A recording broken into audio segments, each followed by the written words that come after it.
All right. Well, welcome back. We are still on part 4 of Radiant Dawn. This is the final. Oh, hold on a second. I think I need to restart this. Give me 1 second here.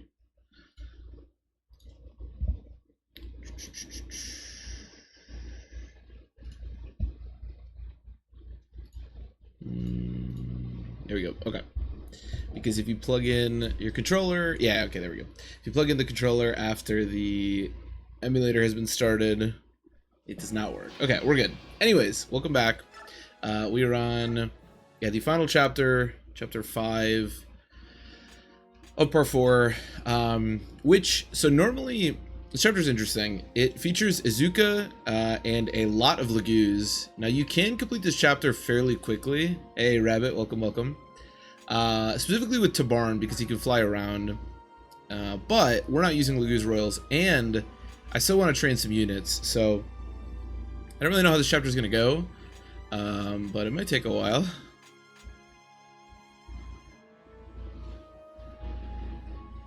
Maybe less. Yeah. This chapter could be it could be really long because I still want to train Meg. She's pretty close to capping most of her stats, and then Nolan's only level 2. I want to train him some more. Wow, his stats look really strong for being a level 2 Reaver, my goodness. And then Heather still, I think, needs some work. So, we also get Volk here, although I don't think I have him yet. Now, we do have Joffrey. We also get Bastion, who is just really slow. He's not particularly good. Bastion's another one of these, like, late-game units. Maybe I'll bring him to the tower as, like, healing utility. I don't know. We'll see. Sheesh, all I'm saying is that you should take it, Yuki. Oh, also we have Alencia, which maybe I can do something with her. I think she might be fun to use. No, you're older than me. You must respect one's elders. It's yours, Janef. That's not fair. You only say things like that when it's convenient for you. We're only 5 years apart. 5 years is 5 years. You deserve the perks due to someone of your age. You take it. You just call me an old codger? Come on, I don't care who keeps it. Just make a decision already. Shut up, Tabarn. This is between me and Yoki. Should you really be addressing your king with the words like those? Who cares? It's not like anyone else can hear. Selfish little magpie. Hey, look at me. I'm Yoki, the solitary peacock. All right, Janef, that's enough. What? How am I the only one getting schooled? You too, Yoki. You know how to press his buttons. Don't egg him on like that. Fine. What are you two fighting over? They're arguing over who will take my gift. Neither of them seems willing to take it. Really, how uncharacteristically selfless of you to put up a fight, Yoki.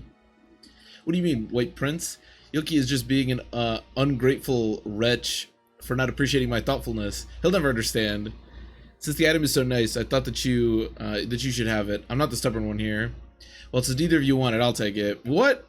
Prince Rayson. It'll come in handy during the battle, right? Then I'll wear it and fight next to Tabarn. Sure, it's good to be thoughtful and giving, but if neither of you appreciates it, there's no point. Rayson's right. Alright, this is for you. Rayson can be my one and only aid from now on. I should have thought of this sooner. Wait, no, I'll take it. No, I shall take it. Yoki. Once we have it, Janef and I will discuss who should wear the item. Do you agree with this, Janef? Yes, I do. I have no problem with that. Rayson? That's fine with me. As long as you agree to keep me nearby, I'm alright with whatever you decide.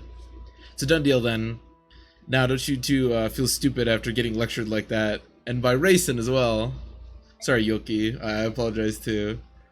I've been with you and Tabarn since our feathers hadn't even grown in yet. I guess we know each other a little too well. Well, the White Prince certainly reminded me of who I am. I'm an aide to the king and fuck my nieces. Me too. Here, Janef, this is for you. Hey, wait a minute. You think you pulled a fast one on me, didn't you? Or don't you? Get back here, Yoki. Oh, it's Shriek. Okay, I was thinking it was another Satori sign. What is Shriek exactly? See, the problem is, if you go like this, it just says you can learn Shriek, which is utterly pointless. But I believe I can do this and then figure out what it is. Can reduce an enemy unit's luck to 0 for 1 turn after the enemy uses an indirect attack. What the fuck? Reduce their luck to 0? That's bizarre. Okay, so one of the nice things about getting Joffrey back is that we get his Paragon. We also get Adept. I didn't realize he had that. Joffrey's been a pretty good unit. He's useful in the mid game, obviously, as we did use him. Well, he's specifically useful on 1, or 2 chapters. But at this point, he's pretty much he's pretty weak. These stats can't really keep up with what we got going. unfortunately. Now the question is who gets that skill. So Meg's level 7. I'm thinking it should be Nolan because he's a bit lower level. The other option is like Heather potentially. Oh, I have Beast Foe as well. Okay, get rid of your stuff for now. That's right, we also have... How much does Beast Foe cost? 15. Okay, so he can use both. So he's going to use Beast Foe. Because if you remember correctly earlier, Beast Foe plus a crossbow is absolutely ridiculous. Like, on the other hand, I could give Beast Foe to Heather, but it's so much weaker. Nah, I don't need to do that. Yeah.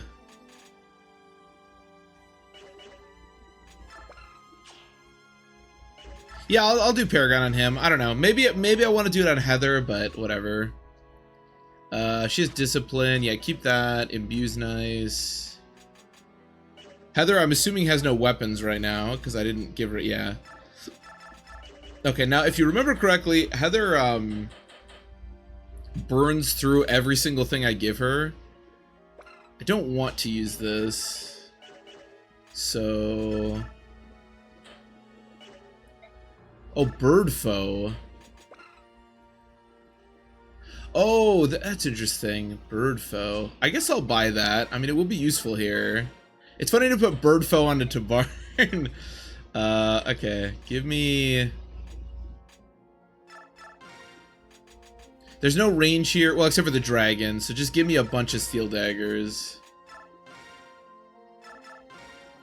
We saw last time how much Heather absolutely wiped through all of this. And then give me some silver daggers as well in case I want that.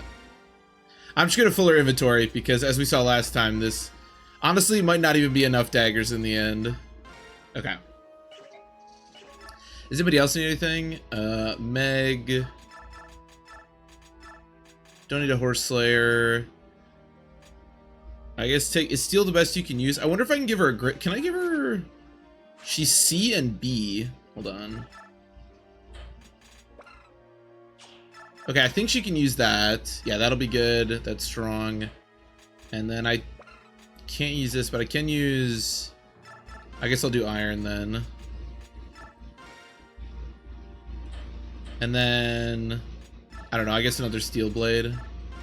Who cares? I'm starting to run out of money a little bit, but I think there's stuff to sell if I need it. God, my inventory is enormous. What about Nolan? Nolan has Beast Foe, which means he's definitely gonna want, yeah, at least a crossbow. Take the crossbow and the Apper. Heather's inventory is pretty funny. I guess here, Alencia, why don't you take... Get rid of this. You already have the healing ability anyways. Why don't you take Bird Foe? That might be good. And then I have 10 left. Is there anything for 10? I guess maybe Vantage will be useful. I don't know.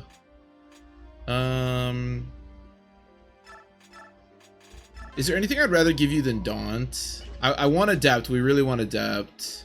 Wrath, but I don't love taking damage. No, Daunt's probably the most useful thing I can do. Nolan's full. Is there anything better than like Imbue on you? Like, do I have anything useful here? I mean, Adept, maybe. Imbue is pretty nice though. The ability to heal every turn is pretty sweet.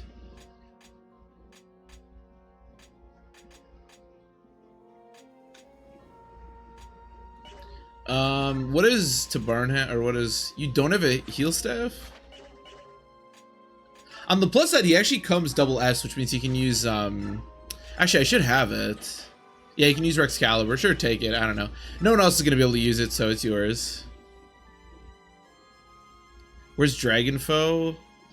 I think it's still on Sothe. Yeah, that's a good point. I didn't think about Dragon Foe for this chapter. I just thought about it for the last chapter, but I believe it's still on Sothe. Yeah, Dragon Foe would actually be pretty useful here. Yeah, it's got to still be in his inventory. I mean, we should be okay, but yeah, that would be nice to have for sure. Oh, I guess she can heal too, right?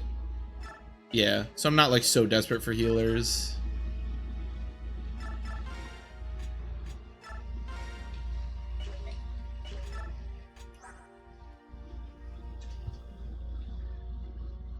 During chapter, yeah, unfortunately. I'm just curious about average stats of Alencia. Where does she end up? She had average cap strength, that's cool, and speed at 35. Not bad. Her defense kind of blows, but she has good res. She could be good. You don't have to bring Alencia to the tower, which, as we talked about last time or a few times ago, I think it's kind of silly, but okay, what kind of Olivite? Can I buy Olivite grass? Yeah, let me buy some of these for, oh, not you. Because I may very well end up bringing either Tabarn, or sorry, Janef or Yulki to the tower.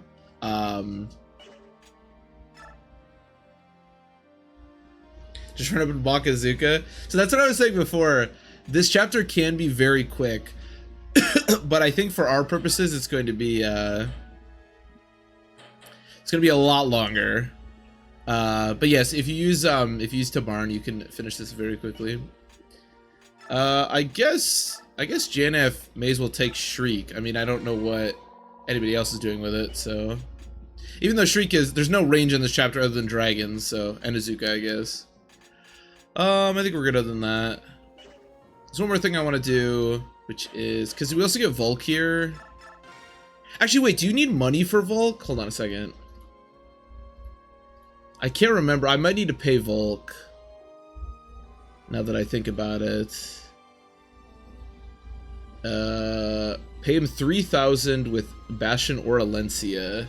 I think we have 3,000, right? Yeah, I have 6,000 right now. Just have Mega up there. That is one strategy. I'm just gonna give these to Tabarn. I'll just buy a couple of these. Hey, Scott, it's been a while. I've been good. How have you been? Hopefully good. Okay, we have more than 3,000 gold. It's everything to sell. I wouldn't mind getting a little bit over that. No, I really don't. Sell Blossom. This thing's useless. And Mercy. And I don't need these cards. Okay, this should be enough. Truly moving hard. Oh, yeah. Oh, we are. That's for sure. What about supports? You guys can go up. That's nice. A little more heart, a little more void. Did I do anything with Heather? Heather and Janef. Okay. Actually, maybe you and Alencia could be good. Hit and attack. That's not very. That doesn't seem very good. All right. Whatever. I think we're good to go. Good. That's good. Is the run going? Not terrible. Not terrible. This isn't a Tin Man now because I failed one of the chapters, but I'm just kind of playing for fun. We're still keeping the death counter, as you can see, but this is mostly just for fun, kind of memeing. But it's been fun. I like Ready Done. View and Corrosion. We could have. I think we have enough money. Unless Cyrodiil's Forest is wrong, we should have enough. It says it's only 3,000 gold, which we have like 13,000 now. So we have a bit of a predicament. I know it's none of your affair, but we would greatly benefit from Lagoo's assistance in our hunt from last night's escapee. No problem. I could use a little bit of exercise before breakfast. Thank you, King Tabarn. Please follow me. Why are the others up so early? What's going on? Is it the Disciples of Order? Are we under attack? No, Your Majesty. It's not the Disciples of Order. If you'll excuse me, I must go. Wait, Joffrey. Who does he think he is? Let's follow them. Sure, it's never wrong apart from the time that it was. Yeah, exactly. Exactly. We should be okay. Iron Man Battle. Nice! Congratulations, Scott. Very nice. And the dragon makes an appearance. Actually, after we finish Radiant Dawn, before I move on to Shadow Dragon, I plan on doing a randomizer of one of the GBA games. I don't know which game I want to do yet. I might do 6 because we never completed a 6 from 6-1. But yeah, congratulations. Bastion, what in the world is going on? I insist on a straight answer. Your Majesty, sister, why are you here? That's not important. Explain why there are feral ones here. See the odious man among them? He's controlling them. He's using fell magic to summon the poor Lagoo's souls who were turned into feral ones. He's the man who escaped our custody last night. Volk found him just now. His name is Izuka. He designed the process that created the Feral Ones. What? He's the butcher who twisted the lives of my kinsmen? He won't die quickly. I'll make sure his screams are heard and fuck my nieces, Gallia, even Geldoa.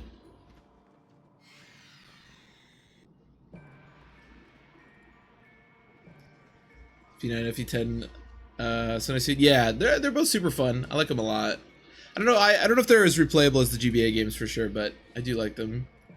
Do not speak to me that way again. My work is humanity's greatest triumph. Depraved? Ha! Show them the meaning of genius. Come, my children, defend me. Come, my feral ones. We can't let a creature that twisted roam free. We must fight. Hell yeah. So yeah, this chapter's weird. Izuka is the only summoner in the game, and he loves to summon feral ones, obviously. Now he has rewarp, which he'll use to warp all around the battlefield, like over here and I think over here. He's really annoying to kill. Again, you can do this pretty efficiently with Tabarn. He also has Bellbirth, which we can't do anything with, but hypothetically, if you had a dark magic user. Oh, is the game like struggling? Why is it doing this? Okay, hold on. I'm gonna restart the game because I did this yesterday. It was like really struggling, and then I restarted it, and then it worked a lot better. So I'm gonna do that again really quick, and maybe that will fix it. So bear with me for one moment.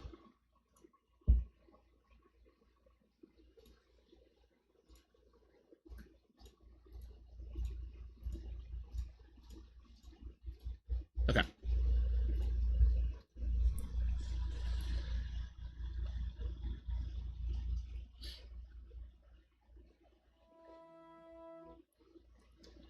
Iron might be.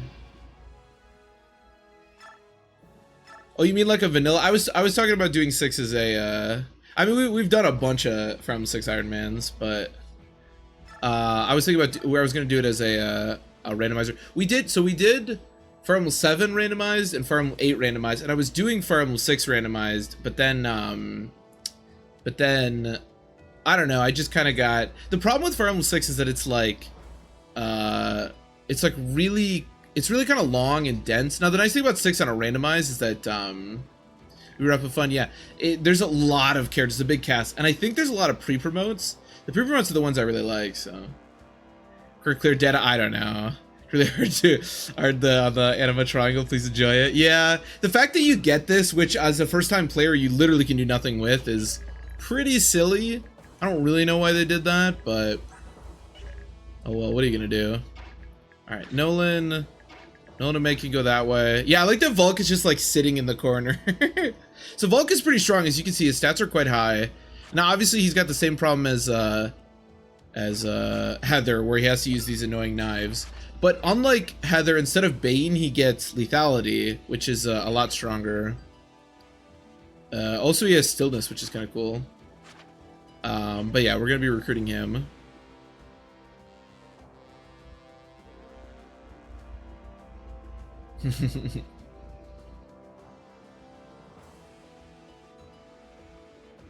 The adult MS ranks, yeah, it's weird. Oh yeah, 7 is by far the worst. Oh my god, 7 is so stupid. I have no idea what they were thinking with 7. Like, why they decided with 7 to put all the S rank weapons at like literally the last chapter is beyond me. Alright, we want Bastion. Bastion could be helpful, but also I want to recruit Volk with him. Alright, I think we're good to go. Volk is an absolute chat, he is. I can't wait to use this Regal Blade. Hell yeah. Alright, Volk, join me. Ah, my partner in crime. How shall I convince you to move those laden feet of yours into action? How much convincing will it cost? 3,000. I thought I was the jester. Considering your usual schedule of services, 3,000 is negligible. I don't like that guy. Call it a personal discount. Do you want it or not? Of course I shall take your discount. Do as you wish when you see him. Now get to work. Understood. I almost pity Izuka. Yeah, we get Volk. Volk's already level 13 thief. That's crazy.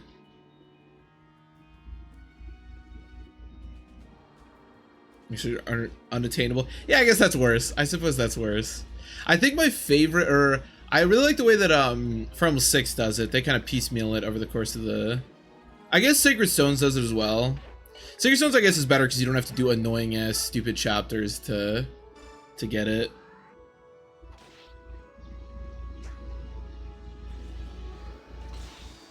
Okay, this will kill. When you have infinite Ludotome.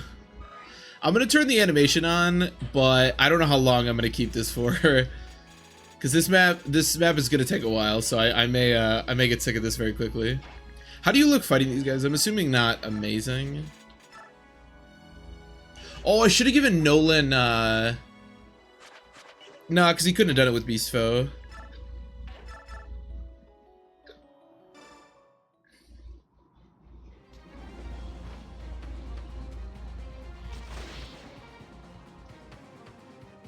Yeah, I guess that's a good point about Fire Emblem 6. I didn't think about that. That is true. If you want to experience this entire game, do not use these fucking things. Yeah, that's a good point. That is a good point. That is pretty silly. I don't love that.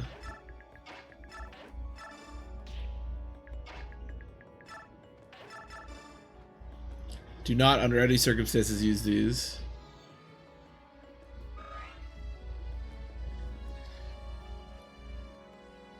Yeah, I think Sacred Stone's a little boring because they just give them to you, but I think Sacred Stones is probably the best. Yeah, it's pretty good. Play Revelation? Yeah. Infinite. Coming to the end game? Jesus Christ. I think when we did one of our randomizers, I remember the, I think it was like killer axes were infinite. It was so bizarre, but they were kind of weak. That, I think that was Fire Emblem 7, I think. Or maybe that, no, I think that was Fire Emblem 7. I remember we had a, Louise was a general in Fire Emblem 7, and she carried the run. And then I don't remember anything about Sacred Stones, actually, now that I think about it. But definitely something happened in Sacred Stones. I can confirm that. I get doubled? How slow are you? 24. Oh, they all have 28 speed? Wait, that's kind of terrifying. Oh, I get 2-shot? Ooh. 33, 33.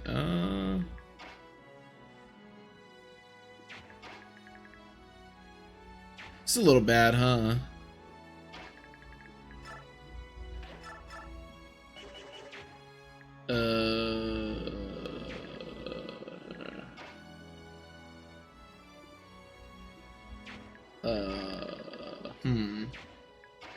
Okay, let me grab Rayson and get him out of here so I don't have to worry about that at least.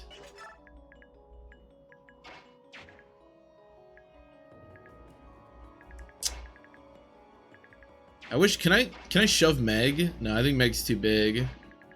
She's a big gal. Yeah, I can't really close this with anybody like efficiently. Because unfortunately Lency gets doubled.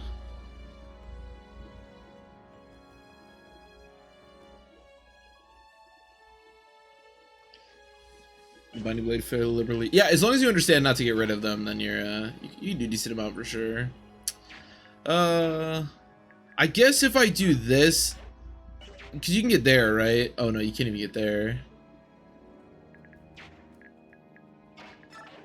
Alright, I guess we'll just do this.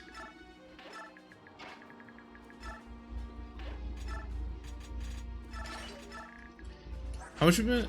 1, 2, 3, 4, 5, 6, 7, 8, 9. Okay, that's fine. I feel like Tarani was gonna die, but when I moved him over there, I thought that things would look better. I wonder if that tiger can even get to Tarania.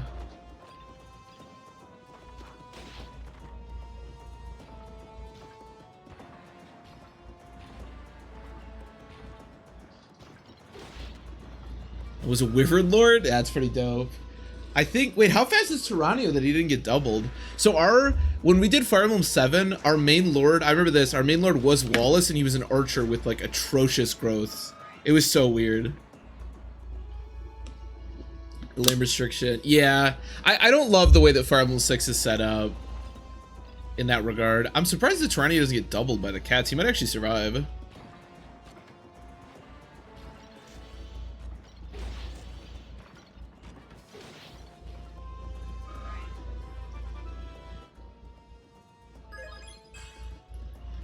Sibu's from... Oh, that's kind of weird.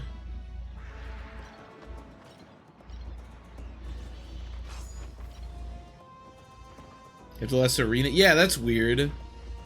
Maybe maybe they thought that was too broken or something. That's interesting. I didn't know that.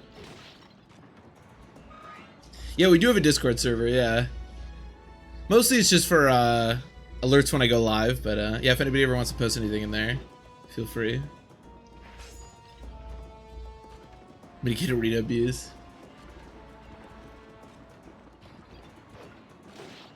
Yeah, I think I don't know. Yeah, I don't love the whole the way that Fire Emblem 6 handles the legendary weapons.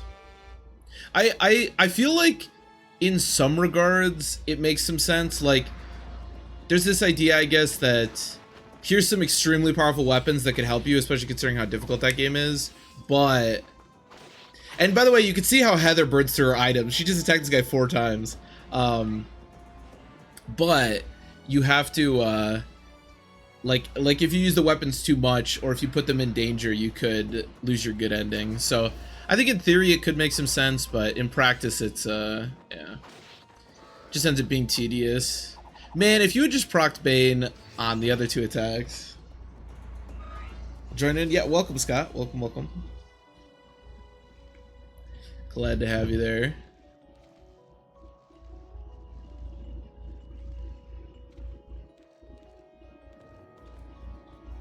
Oh, I didn't mention the dragons, but the dragons here are pretty scary, as you can probably guess. Yeah, they're not too bad. On the plus side, the dragons in Path of Radiance are actually like kind of fast. The dragons in this game are not fast at all. They are slow as hell. Oops, that's not what I wanted. Yeah. Someone say dragons. Wow, 5 dragons. Holy shit. The most powerful dragon of all. The Fire Emblem 7 dragon. We do love dragons. Okay, so Raisin's there, so...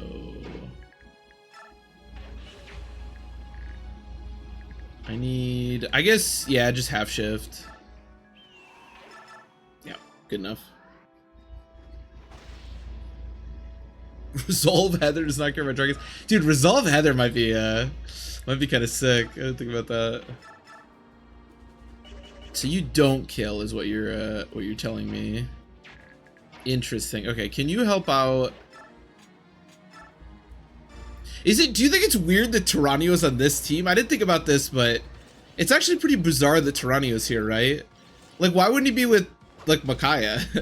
I guess because Almeida's here. Okay, no, it probably makes sense. I guess he's probably protecting Almeida.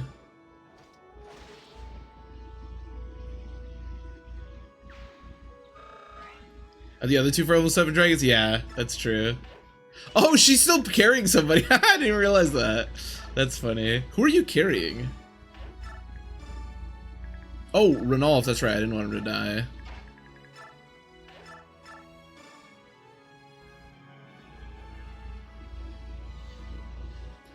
Yeah, the other 2 dragons are definitely not as strong. That is for sure. Okay, now I times 4. Okay. I'm gonna take a big hit here, but that's okay.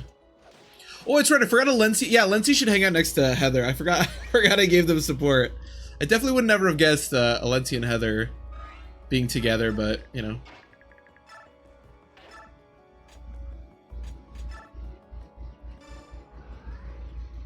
And my Durandal? Yeah, I'd love to see. 53 crit is crazy.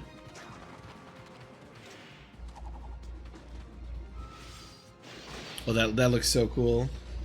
The other thing I remember about randomizers is that if you randomize, you should use the Yune randomizer. But when I did my first randomizer, I didn't know that, so I did. I used a different randomizer for Sacred Stones, and it gave all the enemies abilities. And one of the abilities, so my Seth, who was a hero, had Soul, which heals damage that you deal. And for some reason, one of the enemy types got, I think it's called. No, it's not Sap Sipper. I don't know, but it basically says that, like, when you get drained for HP, it instead deals that much. And my, like, busted hero, Seth, got absolutely annihilated. I remember that pretty clearly. Liquid Ooze, yes, that's the one. That's the only thing I remember from the Sacred Stones run. I don't remember who was good, I don't remember who we used. But I remember Seth dying to Liquid Ooze. and I was pretty perplexed about what had taken place.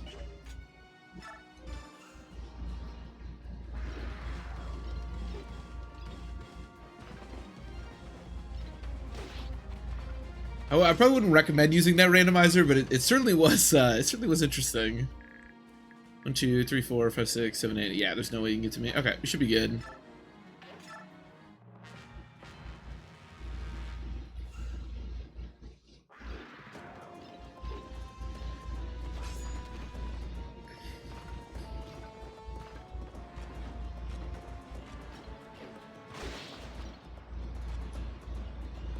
Actually, what I wanted to do...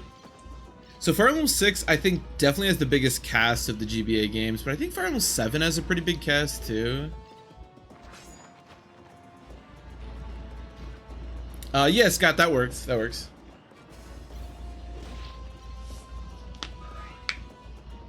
Fire Emblem 6 is also really long, which I kind of don't love. So I might do 7. I don't know. We'll see.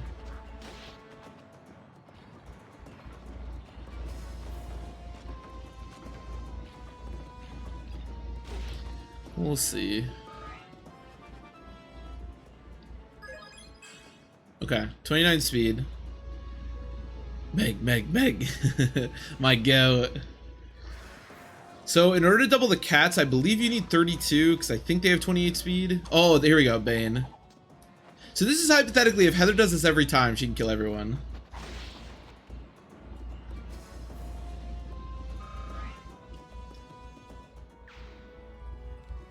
Need to skip chapter. Oh my god, that'd be so nice, Caskin. Honestly, that's a big part of why early game Fire Emblem 6.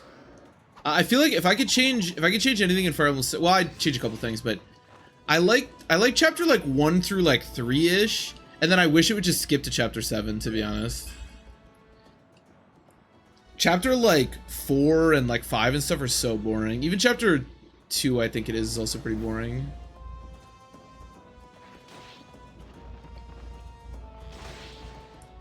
Yeah, maybe chapter 3 is what I'm thinking of. There's some really boring ones early on. Like chapter 1 obviously makes sense, and then I think it's chapter... I can't remember which chapter it is. One of them is actually pretty challenging, especially the opening. But other than that, the one that I really hate is the one where you're in like the guy's manor, and it's like the shaman boss. I don't remember exactly which chapter that is. Oh, that one. Because there's so many chests to open. Of course, I always want to open all of them. And you got to recruit Sue. And there's the Cath thing. Like, that one really gets me. I get. That's the point in the game where I'm always like, ugh. But then you do chapter 7, and then it's like, all right. Then I'm in again. Then they got me.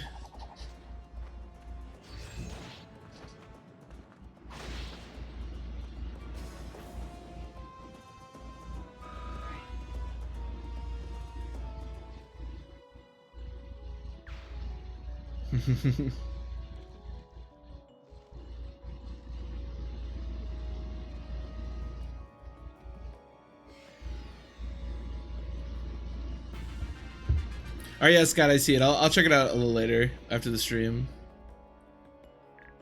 What's Heather doing? She's dominating.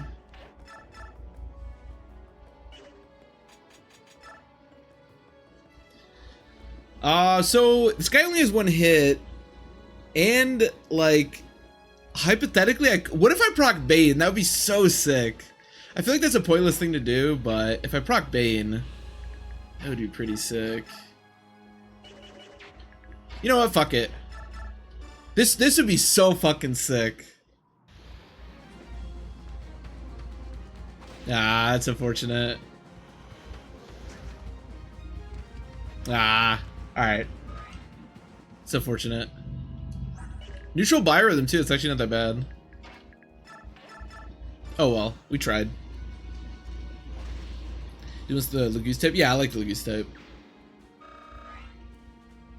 Chapter 5. Oh, I hate chapter 5 as well.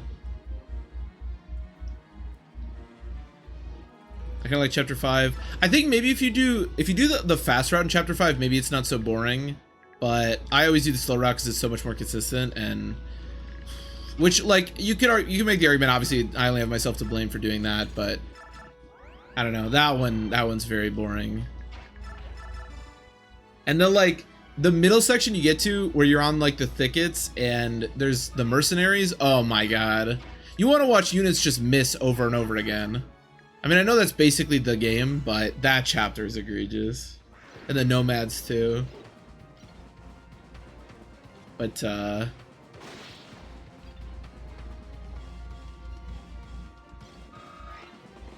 oh yeah, Beastful is a hell of a drug. You are completely correct about that. I love it. But if I did chapter 5 the fast way, I think it'd be more interesting. Because you can't hit anything. I guess if you don't mind that. It's not... So, one of my problems with... That chapter exemplifies one of my problems with the Fire Emblem maps tend to have. And a big part of it is just because of the way that I play, because it's way more consistent, is very, like, slow and turtley. So again, I only have myself to blame for this, but, like, the beginning part of that map, I do think is kind of interesting. It's kind of like chapter 7. Like, you have to make a lot of decisions, but after you get past the first, like, wave or, like, handful of waves of enemies, it's just, like, suddenly you just have everyone grouped up and you have to, like, traverse this entire map. That's what I find boring. But again, I only really have myself to blame for that. It's the same thing in chapter 7. I love chapter 7, but once you kind of clear up all the enemies, then it's actually pretty boring. The latter half of chapter 7 is actually really boring. But again, that's because of my own, like, play style. But it does sort of ruin that chapter a bit for me.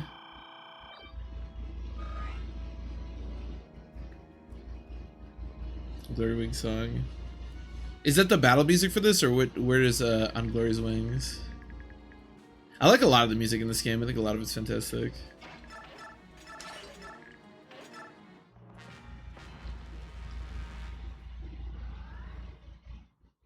You can turn 3 kill Murdoch? I didn't even know that. That's fucked up. Yeah, but exactly, that's the thing. And that's actually, I actually like the Murdoch map because you have to do it quickly because of the guidance chapter. So that one is actually pretty interesting to me. But oh,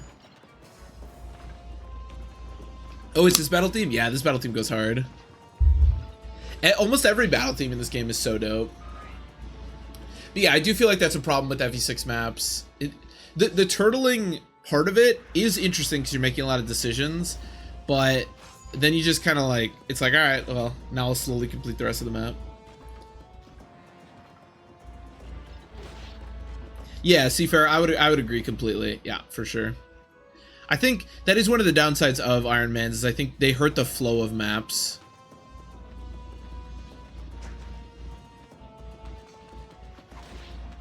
Because the safest strat is almost always the slow turtley strat. And that can really hurt the flow of maps for sure. Some maps I think are kind of a pain anyways, like Chapter 5 I think is a good example. Like Chapter 5 kind of sucks, or sorry, Chapter 6 kind of sucks anyways, because you kind of have to open all the doors, and that really slows down like the pace of the chapter. But no, I would agree. And that's why I think, again, even though the Murdoch chapter I don't think is the most exciting because there's so much combat and it can get really boring, that one I actually like a lot because you have to complete it in like 25 turns or something, which is very generous, don't get me wrong, but it really does force you to think about like reinforcement zones, how you can complete that chapter in a lot of different ways, which I think is cool. That chapter I like, and some of the other Gaiden ones I think are cool.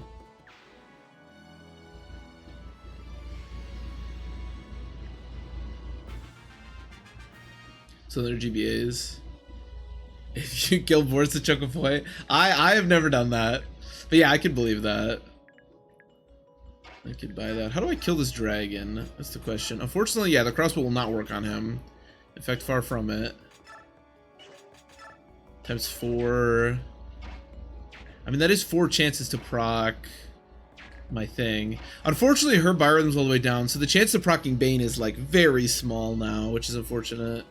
But the guy only has 11 hit, and there's still a chance, so fuck it. Oh, Adept? Ah. You beat Margit? Nice. Nice, Acorn. Adept? Bane? Oh my god. I've triggered Adept twice and no Bane. Yeah, congrats, Acorn. That's huge. That is the well, obviously that's the first step, but that is like definitely the first step to getting into Elden Ring, beating Margit. Do you feel? How do you? Oh, sorry, you never. I can't read. I can't read, Acorn. My bad. My bad. My bad. Well, good luck. Yeah, you got it. You got it. I agree with Kaskin. Yeah, I definitely read that wrong. I'm sorry. They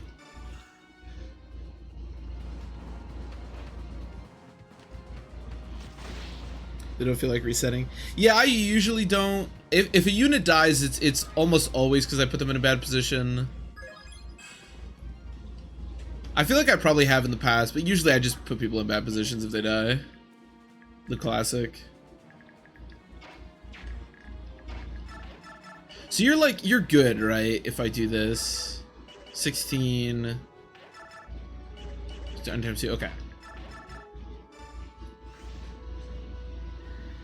You only get him down to 1/4. I mean, that's really close though, Acorn. Like 1/4 is huge. 1/4 is huge. The biggest thing that I would say about Margit, 1, 2, 3, okay, is that which is kind of the same for all like Soulsborne bosses. Like you just got to keep at it. You'll get it. You'll get it for sure. 1/4 is very close. Like 1/4 is really good.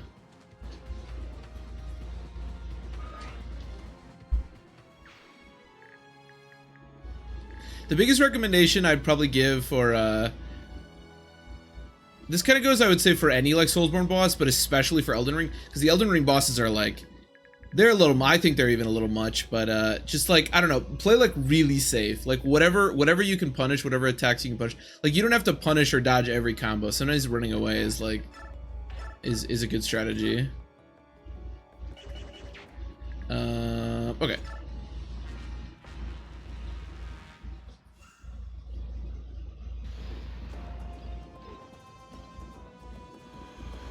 Risk if he dies. I do choke the point where Barth spawns. Well, you probably see me play Fire Emblem 6. I do choke that point, but that's nobody dies if you choke it in a certain way. So, but yeah, if you're doing risky strats, I'm sure you have to.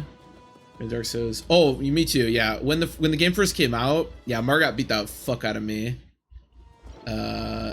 Many times. It took me a while to beat him. I was really surprised by how difficult the how difficult it was. I mean, shit, in if anyone's played Dark Souls 3, Vort, who's not a very difficult boss, beat the crap out of me when I first started that. It's like the Souls games always like one up themselves, you know? It's like once you get used to what you're doing, it's not so bad, but if you're used to the previous game, the new game will kick your ass. I feel like Elden Ring is such a hard place to start like a Soulsborne game, you know? Like some of those bosses are so brutal. But you can definitely do it. You can definitely do it.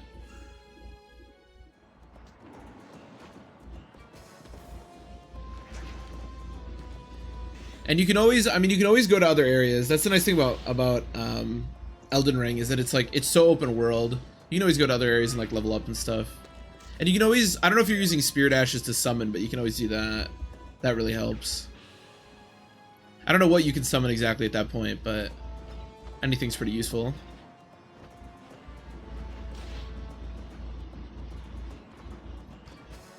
So much harder. Yeah, Kaskin, I would totally agree. I would totally agree. The end game in particular, I think part of why it's so popular, I think being difficult is part of why it's so popular. Like, I feel like, I've never watched anybody play Elden Ring, but I feel like Elden Ring is so good to stream because it's so hard, and I think the Souls games have always had this. But Elden Ring being open world, I think really helps, because you don't get stuck. Like, if you're a streamer and you can't beat a boss, you don't get stuck. And I think the summons, like, I would totally agree that Elden Ring is way more difficult than the other games if you don't summon. But the fact that the Spirit Ashes are, like, a built-in mechanic, and, like, you can get through basically any boss with Spirit Ashes pretty easily, so. They bounce around ashes, yeah. Yeah, exactly. You can do it, Acorn, you can do it. That just means you're experiencing a Dark Souls game. You're doing it. You're in the thick of it. Trust me, when you beat Marga, oh my god, you're gonna feel so fucking good, dude. Trust me. I think my biggest issue with Elden Ring is that it feels like if you don't use Spirit Ashes, some of the bosses, not all of them obviously, but some of the late game bosses are way too insane, I think. And if you do use Spirit Ashes, there's like everything is just like nothing is hard, you know? 1, 2, 3. Especially if you're a veteran of the series. Like, they clearly built it around Spirit Ashes, but the bosses are so unbelievably bad at, like, they're not built to fight 2 people, so. And I think that's where I'm a little annoyed with the game, but so getting good feels like, trust me, Acorn, you're gonna feel so fucking good when you finally kill him. Bane! Heather, stop with the adept. I mean, she is slowly killing it, but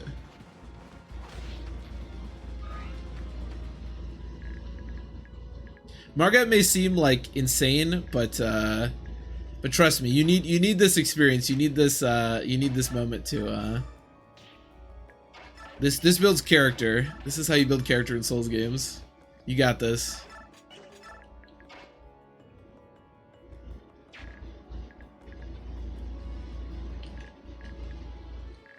A little bit scared of sending Rayson out there. It's probably fine.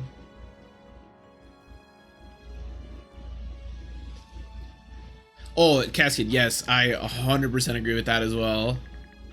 And there are some egregious ones in, I was shocked because I thought, one of the worst is, the, like, twin gargoyles, and I actually killed them very quickly on my last playthrough, but I remember the last time I played, I don't know if they nerfed them or not, but yeah, stuff like twin gargoyles, oh my god, Godskin duo, oh yeah. Yuck.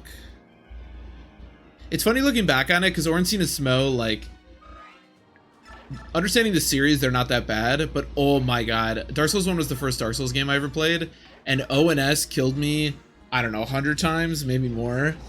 Those motherfuckers are brutal. Raising my magic by 2 stages.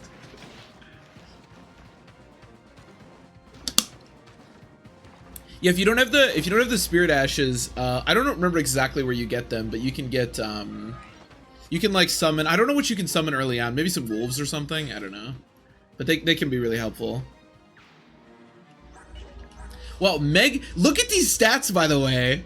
She has 33 defense. That's good. Don't worry about that though, because she has 30 fucking resistance. Holy shit, that's crazy. I could proc a thing here, so. Guys can inspire my falling out experience. Yes, yeah. I feel like I hear a lot about the gargoyles, but it's the Godskin duo that's truly the nightmare. Those two are that's just not balanced at all. Bro, the big Godskin, the fat Godskin, when he does his thing where he like rolls around the arena and becomes really fat like in his second phase, I don't know how you dodge that. I have no fucking clue. He's like a constant hitbox that just roams around the arena. Like, I don't know what you're supposed to do there. I usually just tank it. I shouldn't say usually, I always just tank it, but. Omega's cracked, yeah, she is. Unfortunately, her speed cap is a little low, but yeah, she is a beast and very well rounded. We should be good.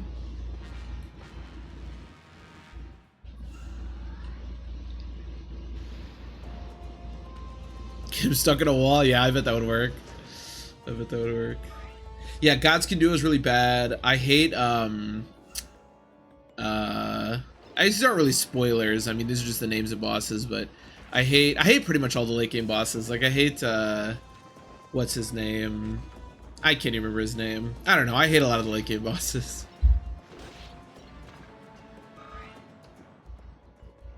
But I do still think Elden Ring is great. Elden Ring is great. Don't get me wrong. I think it's a fantastic game, but so Mega thing still won't double here because I think she has the cap speed to do it. But that's okay. Also, can I get a Luna proc maybe? Oh, never mind. I'm stupid. They must have either 26 or 28 speed.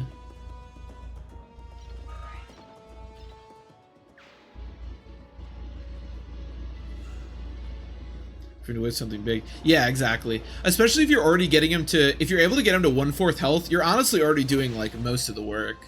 The biggest thing, so Elden Ring bosses in particular, and Margit exemplifies this, are really fucking fast. Their combos last forever, and they can go into really fast attacks really quickly. Like Margit has his little like golden sword that he goes into, and there's almost no way to dodge that if you're too close. So my best recommendation is just to try to like focus on very specific moves that you can punish, and don't try to like get greedy. Like he has lunges where he jumps up in the air. Those are like all super punishable.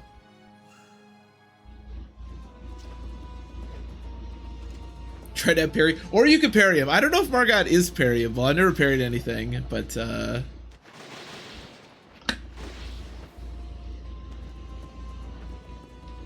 yeah, the golden sword's ridiculous. His golden sword is, that's one of the problems I have with a lot of the bosses in the game, and like I said, he exemplifies it. That golden sword, it comes out so fucking fast, and he like can immediately bring it into a combo. That's the thing about the bosses too, you kind of have to punish stuff and just hope that they don't go into their like super fast combos, but yeah, the golden sword is ridiculous. It's a big reason to like be very ungreedy.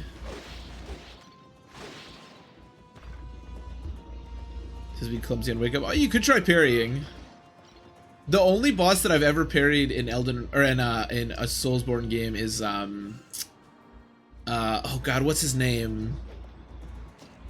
I cannot remember his name, but he's, if you play Dark Souls 3, you like refight the first boss, but he's like way tougher. You can parry him really easily. I parried him, but I'm so bad at parrying. I tried to parry Pontiff Sullivan like 100 times and I failed every time. I think I parried him once. I'm so dog shit.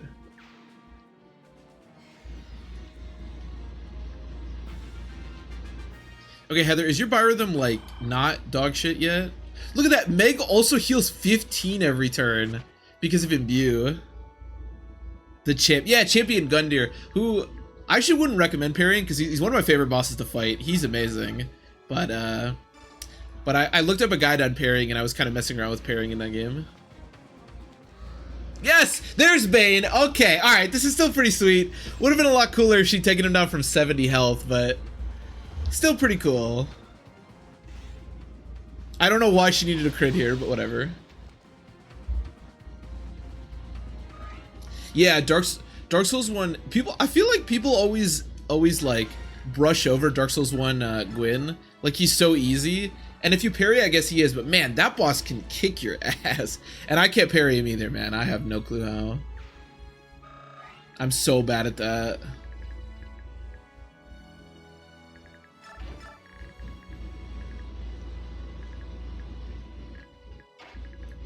Okay. Anyways, we are we are slowly getting through this chapter as I ramble about Elden Ring and such. Hey, little Gavo, welcome. Yeah, it has been a while. It's Eternity of Tellius. Yeah, we're almost done now, but hope you've been well. It has been a bit. Because you aren't locked in, bro. I'm never locked in.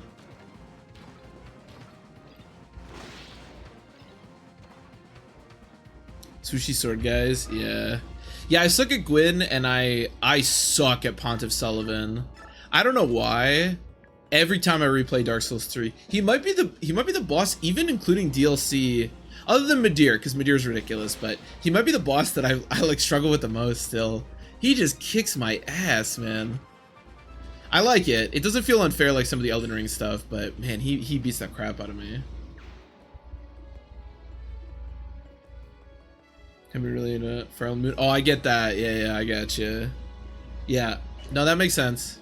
I definitely ebb and flow between how much I enjoy Elden Ring. Actually, part of why I missed 2 days streaming last week was because or did I say Elden Ring? I meant Fire Emblem. Was because yeah, sometimes you just don't want to play Fire Emblem. I get it.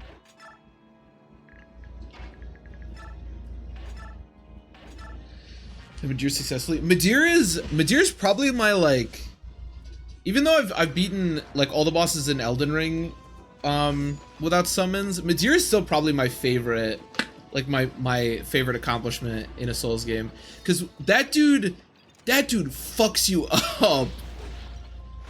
But yeah, Midir is fucking tough, man. It took me forever to beat Midir.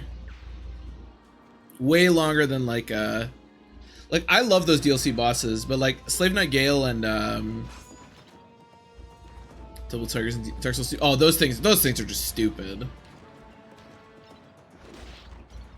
Play the games too. No, that makes sense. That makes sense, little Gambo.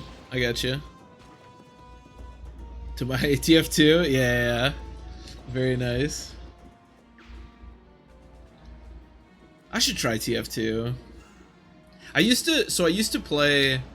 We probably talked about this because Overwatch is kind of like TF2. I play a decent amount of Overwatch, not as much as I used to, but I used to play it on console. But now I have a PC that can support it, so I do mouse and key. So I never played TF2 because I was never good at mouse and key. But now I can actually. Well, I'm not good at mouse and key, but at least I have the ability to do it. I should try TF2. I loved that game when I was a kid.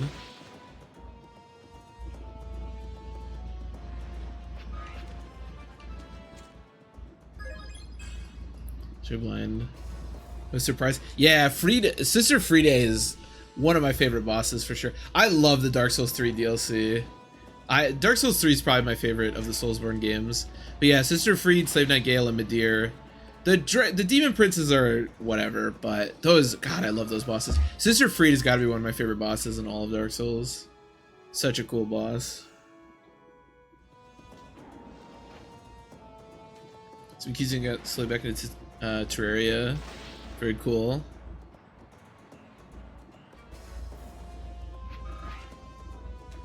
Artificial Dream in Arcadia. Oh, very cool. Yeah, that sounds cool. I always wanted to play the Yakuza games. Because I played some games like it, and I hear they're fun, but I never got into them. Just played the 360 version without any balance patches. I did actually when I was a kid, because I own the 360 copy of that. I think I did play a little bit of it, but yeah, that might be a little rough. It'll be a blast, I swear. You know, actually, probably the worst version of that. I've played. I don't even know if it was CS:GO. I've never played CS:GO on the PC, but I played CS. Maybe it was Go. They had like an arcade version for the Xbox. Oh my god, it was so dog shit. Holy crap. And I don't think there was a mute button, so you just heard like the most nonsensical shit. It was terrible.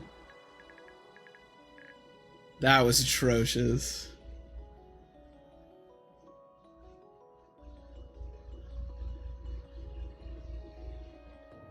You go the first two. Oh, okay, I got you. Played Zero. Yeah, I think Zero's. I think I might have started it, but I didn't get into it. CS:GO was not console. I don't know if it was CS:GO or not. It was like on the Xbox Arcade, like back when that was a thing. Had a Flash version, really? That's insane. That's funny. It was everywhere, yeah. The only thing that I remember from it was, well, everyone was terrible. Nobody knew what the fuck they were doing, which is kind of just classic Xbox. And yeah, I could never figure out how to mute people. So you'd get into these lobbies constantly. And if you played console gameplay, you probably know what I'm talking about, of just like kids crying or people that are they're just like talking to their wives or whatever, or their moms. And it was horrible. Flash is crazy. I would play that's crazy.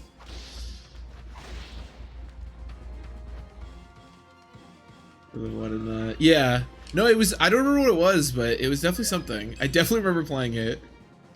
It was, I mean, the nice thing, I guess, was that nobody knew what the hell they were doing. I don't know if there was even a ranked mode. So, like, you could do whatever you want. Like, I had no clue how to play CS. And I think the maps you played on, maybe it was a CSGO. They weren't, because I've watched, like, competitive CSGO, and they didn't seem like that, but it was... The only thing, actually, the other thing I remember from it, and the thing that I really liked, is you could play gun game with bots. So I used to run around and just shoot bots in gun game. That was fun. I could beat the bots really well. Actually, I'd lose to the bots sometimes, but.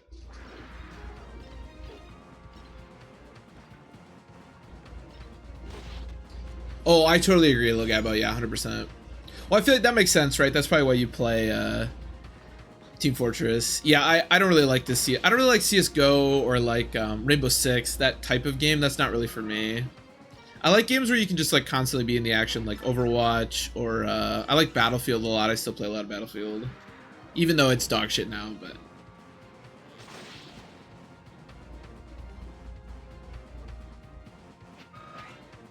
and that's what she did. Yeah, yeah. I have watched a decent amount of like pro CS:GO. I think that can be fun to watch because there's a lot of like strategy and stuff to it, but it's a game that I don't know if it transfers that well or translates that well to me. Is that to play RuneScape? I played a little bit of RuneScape when I was a kid. Is it 12? Oh, I bet you were sick as a 12-year-old. Yeah, I kept dying. Yeah, yeah, that sounds right. Halo Infinite gamers, I like Halo Infinite. I don't know. I didn't really stick with Halo Infinite. I played a ton. Reach is still one of my most played games of all time, and I played a decent amount of 3, and then I played a lot of 4, but then I kind of stopped.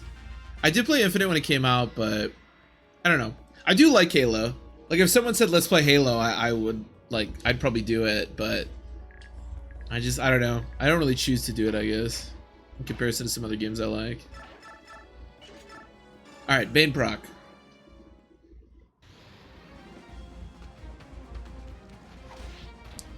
Come on. Damn. Yeah, I've heard that too, Logabo. Let's play Halo. Halo LAN party, dude. Halo LAN parties. Oh my god. I used to do. I used to have a game night with some friends where we would just play like COD and Halo and stuff. Dude, maybe I should play Halo. I don't know. We'll see. I gotta finish my Elden Ring playthrough though, so I can get ready for the DLC. No, not crit, not adept, proc Bane you. All right, whatever. Halo Iron Man. Oh shit. I like Halo a lot. Yeah, Halo's super fun. Halo's super fun. I feel like Halo, like a lot of games, has gotten a. Yeah, I definitely will Acorn if I decide to do it. I getcha. I feel like Halo's gotten kind of a bad rap in recent years, but I don't know. I thought Infinite was fun. I did think that Infinite kind of lacked content. I don't know if it does anymore, but like I played it with some friends of mine, and we did play it for a while, and I think I was having a good time. I don't know if they were, and then it was kind of like it didn't feel like there were that many maps or modes to play, but maybe they fixed that.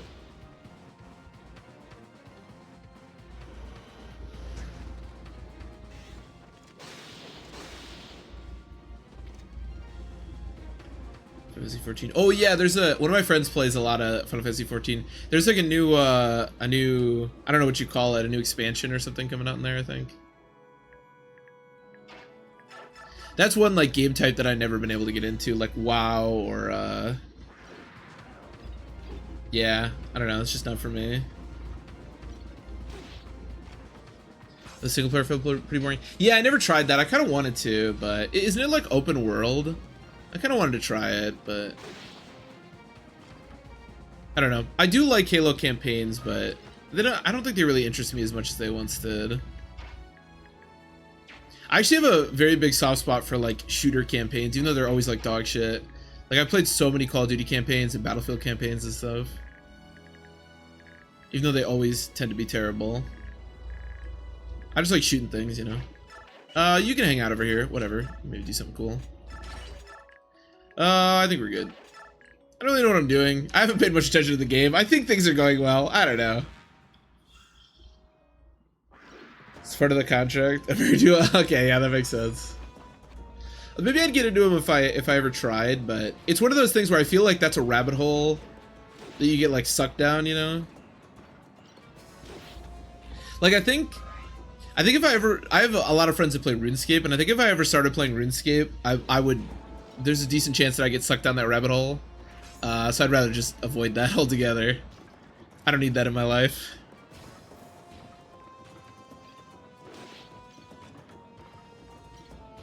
You ready to any DLC? Maybe I should play it. I wonder if it's on Game Pass. I think it might be. I think the other problem was when it first came out, I think they did the thing where the multiplayer was free, but the campaign was paid. So I just played the multiplayer. COD does that with like Battle Royale. Battle Royale is another thing that I don't really like that much, but used to be a draw. That's true. Some of the early CODs were super dope. Modern Warfare campaign is, yeah, amazing. That's a good point.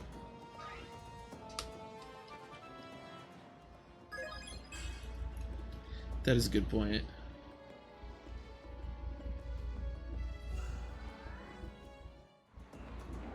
It's relationships. Yeah, I can see that. I can see that. I don't know. No, Bane, Heather. This is not Bane. You need Bane. Adept is nice, but we need Bane. Yeah, he's gonna... Oh, he's not gonna teleport. Is there any world where Alencia kills Azuka? Hold on. I don't think I can kill... Oh, Heather... Wait a minute. Hold on. I have 26 speed. He has 25. Yeah, and doesn't get weighed down. If she was faster... Because doubling... She has 18 defense. Or he has 18 defense. So that's 22. Yo, I'm actually so close. Wait, can I actually win this turn? I don't think... You know, I said this chapter was going to take forever, but I actually don't hate the idea of just like finishing it right now.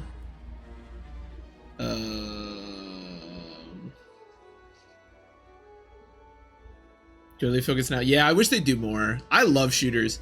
Third-person shooters, third-person and first-person, but third-person shooters in particular are like, oh my god, I could play any third-person shooter. I love the Tomb Raider games, the new ones. Environment, how rip Acorn.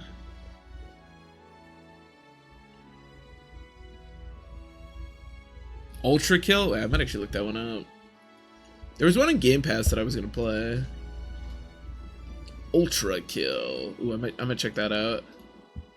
Yeah, I was about to mention Doom Casket. I'm excited for the new Doom.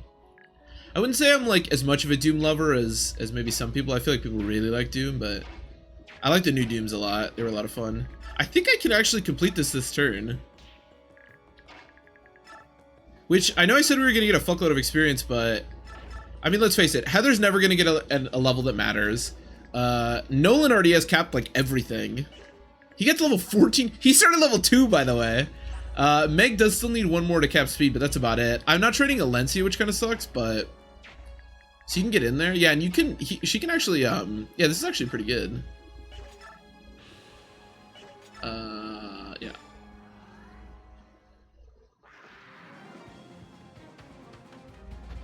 Quake still gets games? It might. There's actually a bunch of... There's like 3 Quakes on Game Pass. I've been meaning to maybe check those out. I never played a Quake game. There's still some cool shooters out there for sure. I feel like we're kind of out of the years of like Gears making everything like a cover-based shooter. Oh, I guess I have to attack. Yes. Alencia, the Crimean Queen. Are you here to seek revenge? Revenge? On whose account? What are you talking about? I am arresting a dangerous fugitive. Oh, I should turn on the animation. Wait, do I die?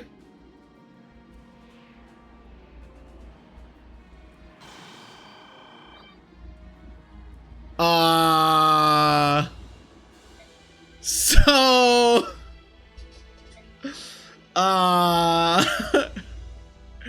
So, anyways, I just did that. You know, I was thinking, at the last second I did it, I was like, I wonder if he has a skill. Whoops. Well, fuck, I gotta redo, reset, yeah, this is reset number 3. Oh yeah, I gotta add it. Oh, I really don't want to redo this chapter. Alright, let's redo the chapter. I saw daylight, I got excited. I'm a genius. This is far from being queen. Back to being secret princess. Oh god. Yeah, this is a we were calling it a Tin Man. I failed chapter 1 of part 2. I failed twice actually. I'm just playing this for fun, really. Just have a good time. Cause I like Radiant Dawn. Okay, we should definitely go map only. Yeah, on the animations now. That was bad. I was at the last second, I was like, I wonder, this dude probably has a skill. Should have checked. Should have checked. Restart all of it? No. No, thank God. Oh my goodness. I would not. There's no way I would restart Radiant Dawn. Now, this does mean that I shouldn't use Alencia, because we are still doing it as, like, as those kind of deaths. But yeah. I'm a genius. I think that's pretty clear to everyone. Oh wait, this is probably fine.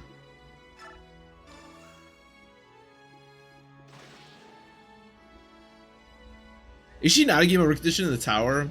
Dude, the fact that Alencia is not like mandatory in the tower is so bizarre to me. I love Alencia, yeah, I do too. I like Alencia a lot. Kinda want to try to use her, but oh, we gotta recruit. Mr. Volk.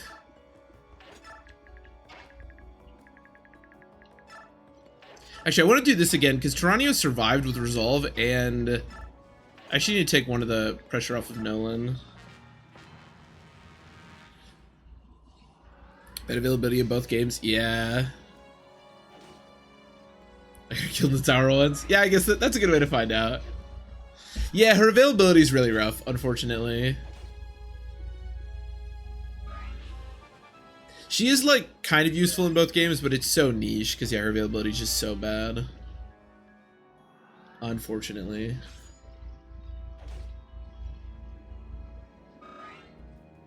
In the key to my run. I wanted to do that in ours, but she's available for such a small portion of the time.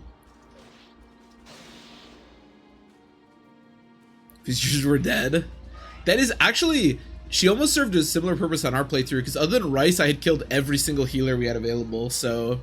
She almost actually, Oh, why does she have the Brave Sword equipped? She almost, did that for us too, but... Fortunately not.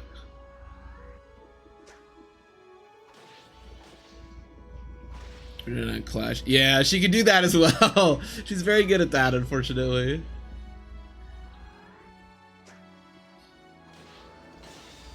She can't Kanto after healing? Really? That's weird. I definitely would have thought that as well. That's really bizarre.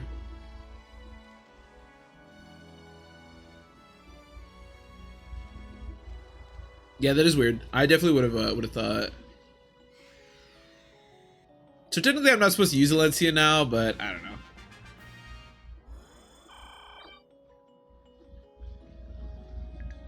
Maybe I'll still use her. Who cares? I don't know what I'm doing anymore. She came with there's certain terrains where mounts can't. Oh. Oh, was it on like a mountain tile or something?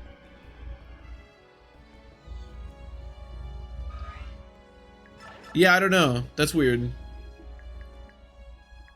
I definitely would have thought that she could, but...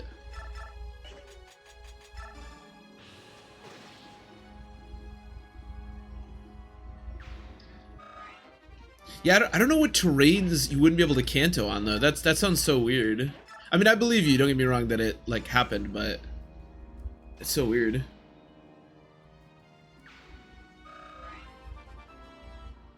Oh yeah, no, she's definitely not useless.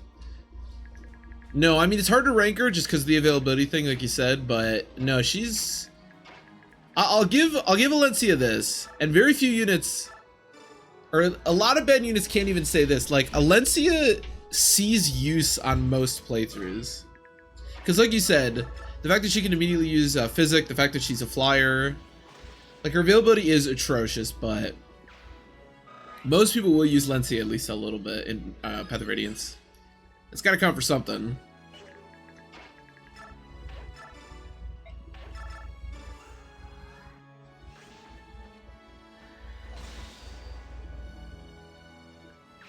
Yeah, that always worries me. Every time I'm using a mount, I'm always worried. Like, I try to be as safe as possible because I never know if they can Kanto. Miss Soren, Ileana. Yeah, I think that's it. Yeah, her combat is really bad. The Amity seems cool, but her stats are quite bad. I think those are all of them, R2. Novelty is just a novelty, yeah. I think sometimes when I think about training her, I think about that, but it never comes to, like, fruition. It's just so bad. I think those are all the healers. Royce missed. Yeah, because we have 2 dedicated healers and then 3 mages. Yeah, and then Alencia. I believe those are all 6.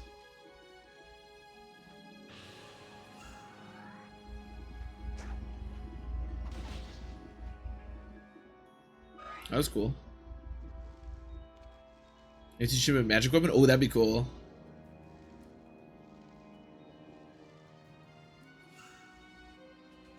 Bastion and Khalil. So, Rabbit, in Path of Radiance, Bastion and Khalil have knives and not stabs, so they can't heal, unfortunately. Because for some reason in that game, they decided to give you the option as a mage to either choose knives or stabs when you promote. Which is, okay, I got you, Rabbit, yeah. Still probably one of the worst decisions in Fire Emblem history, but...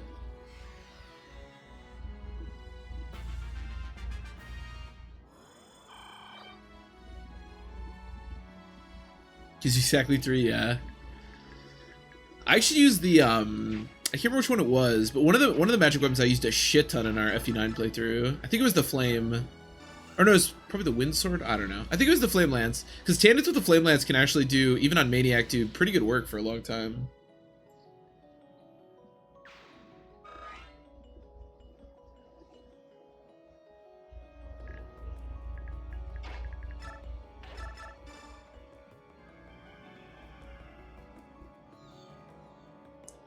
So they needed balancing. Yeah, I suppose maybe that went into it. But yeah, it's one of the all-time like baffling decisions for me, especially in a game like coming off the heels of Path of Radiance, or I mean Sacred Stones, where there's a ton of customization options, and they even flirt a little bit with customization options in that game, because like you can choose a weapon for your Cavalier when they promote, which is cool. So then it's like, oh, there's this other choice. You could choose between staves or knives, but it's like so pointless, like just unbelievably pointless. There is no circumstance I could think of where you could possibly want a knife over a staff, but also give you Titania. Like the damage output, I was actually doing that because I was thinking about making a video on this, and I was doing the calculations on like even if you had like really high strength as a mage, which the cap is really low and you won't have that high, but even if you did, and you were attacking like bishops who obviously like have low defense, high res, you still probably wouldn't deal more damage, or at least not that much more than if you were just using like Elwind or whatever, you know, or Thunder.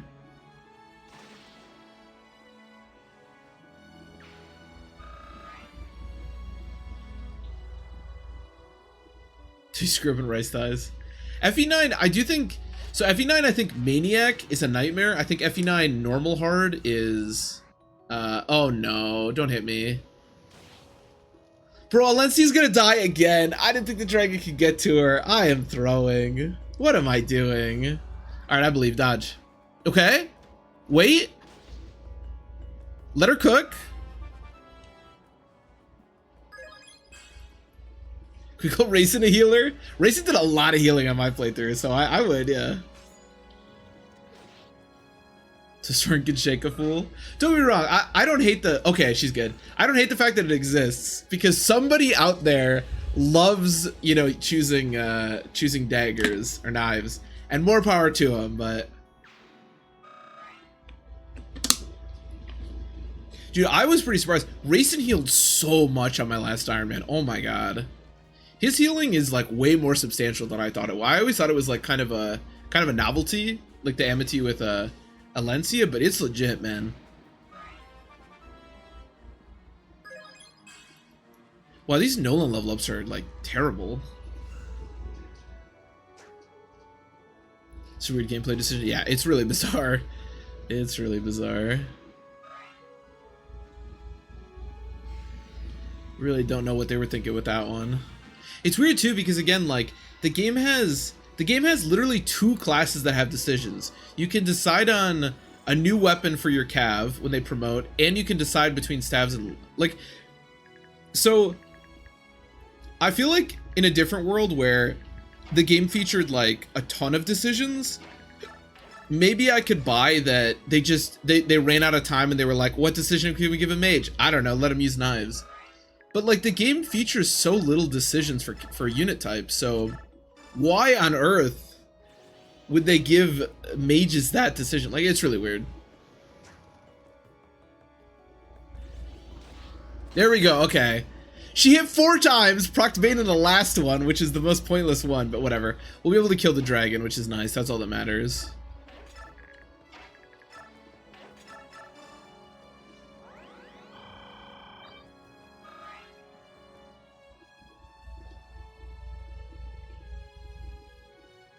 Just lots of neat builds. Yeah, I totally agree.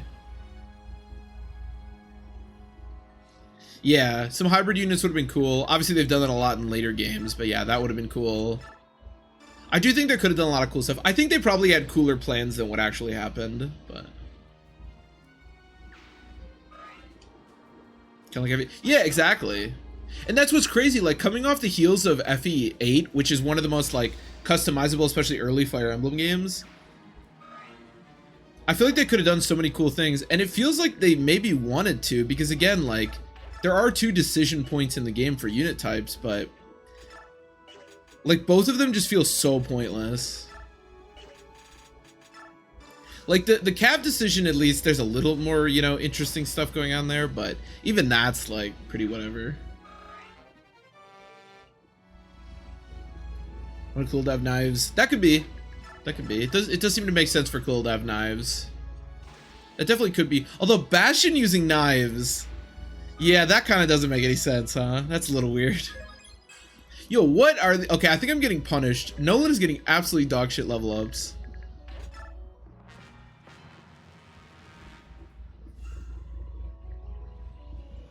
That's true. Boyd is the only fighter.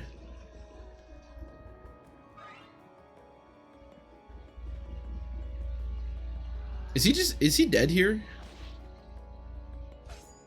He might die if the Raven... Oh, nice. I think he's okay. Yeah, Radiant Dawn is a way worse example. I don't know if Radiant Dawn has quite the same, like... has anything like that exactly, but yeah, Radiant Dawn ends up being kind of a mess. Very ambitious. Bit of a dark phase? Yeah, unfortunately. Unfortunately.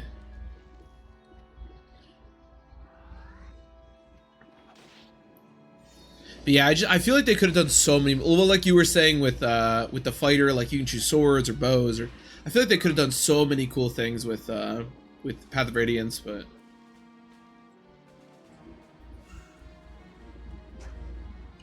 yeah, I totally agree, Lil Gabo. Well, we were talking about this before, that I guess Radiant Dawn was like supposed to be 2 games, and I think part 2 of Radiant Dawn is the best place to look for that. Like, part 2 of this game is so weird and small, and Alencia like should be more of a focal point throughout the game. Like, yeah, I think with more development time, and obviously if they could have made 2 games, that would have helped so much.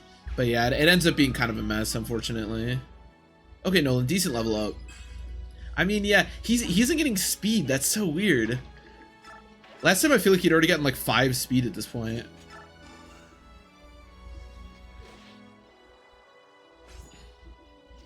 What Fire Emblem was about? Yeah. It feels like they were kind of lost until they got to Awakening. And then they were like shocked that Awakening like worked. Yeah, exactly. It's unfortunate, but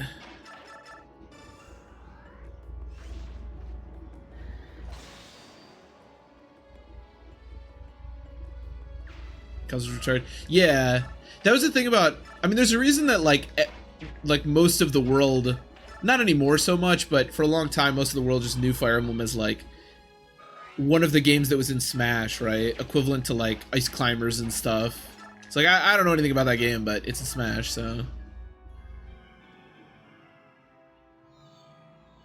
Yeah, I'd be interested in that too, Lagabo. I would be, like I said, someone said the other day it was supposed to be 2 games, which I'd never heard before, but I would believe it. But I don't really know that much about the what they were planning with the with making it. I'd be really interested in that as well.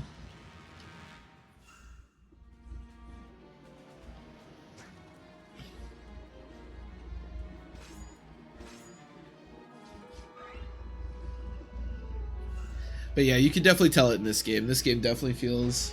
This game would have really benefited from, like, having another game. Or just toning down stuff. Like, if you weren't going to have another game, maybe just take out all the Part 2 stuff. I don't know. But it is, like, important to the overall game, you know? It's just, I don't know.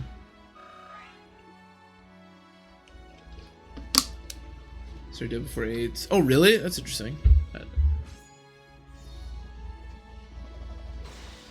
So what's those preserved? Yeah, that'd be interesting.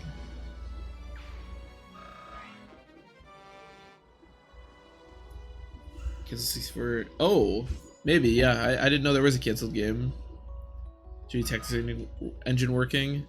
It's interesting. I didn't know there was like a canceled Fire Emblem game. Like, it just didn't attack me. It's interesting.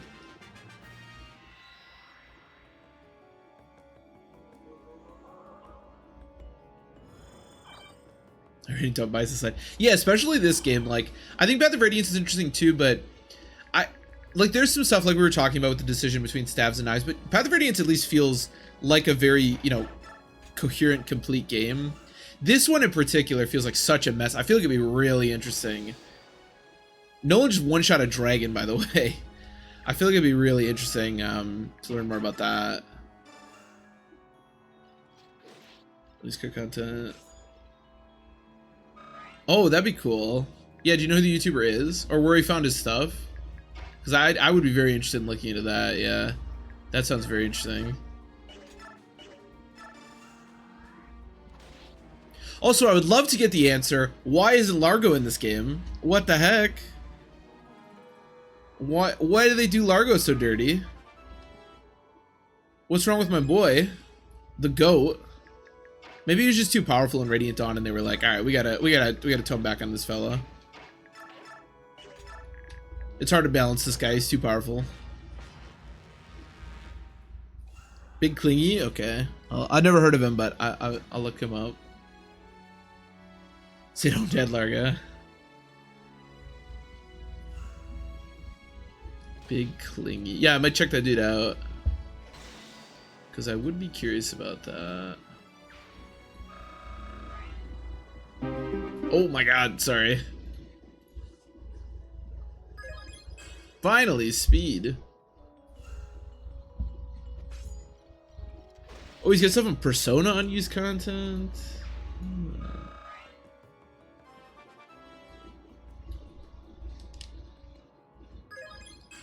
Nice. Okay, I'll have to check this out.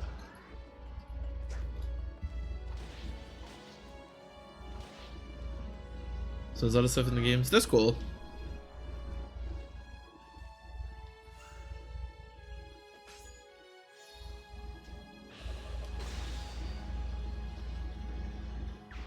Kind of videos I did watching at 4 AM and I run night shifts. Yeah, that makes sense.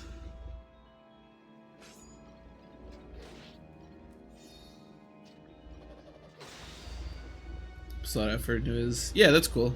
It seems like he's pretty popular. I mean, he's got like 19,000 subscribers and stuff and a bunch of videos.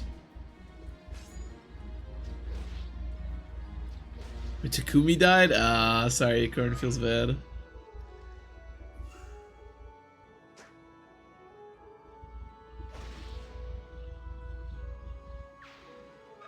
Suppose your utilities and stuff. That's cool. That is pretty cool. I wish I had more of a drive to do that kind of stuff, to be honest. Like, I wanna make more like videos and like informative stuff, but I don't know. Every time I think about it, I always just get bored. But I do think it's cool that people do those. Do that kind of stuff. I try to be like, you know, at least relatively informative when I play, but yeah, I'm definitely not doing stuff like that.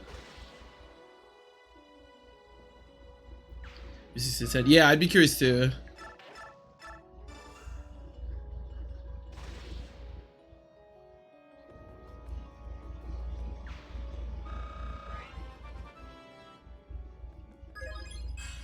Okay, more speed. We love that.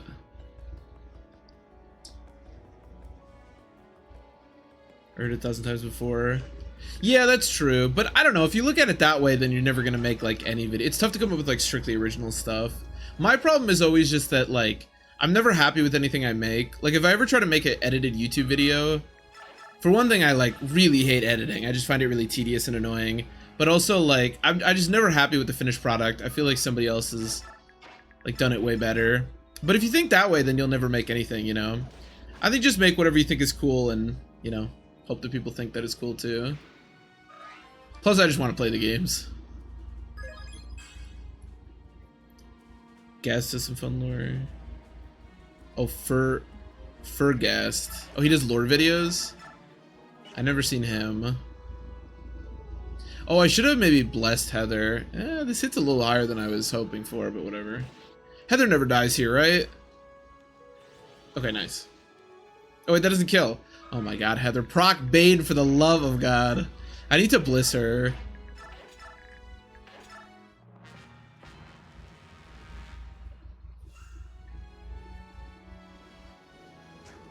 But then if he's FE4 or if he's 6 to 7.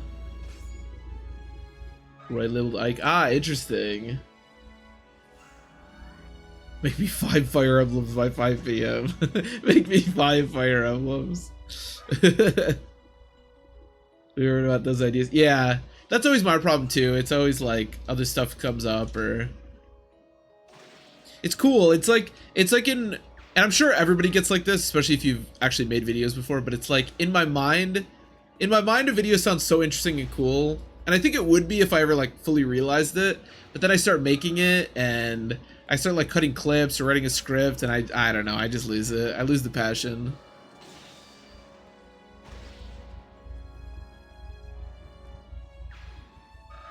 Your opinions are terrible, so I'm making a hack instead. Honestly, that might be, though, if your Fire Emblem opinions are unique, that might be where the money's at. People might wanna listen to that. Give you 5 engage bracelets.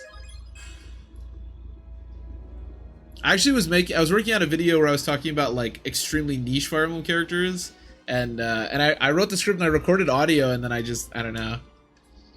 I was like cutting clips for it, and I lost interest. Maybe one day I'll make that. It sounded cool to me, but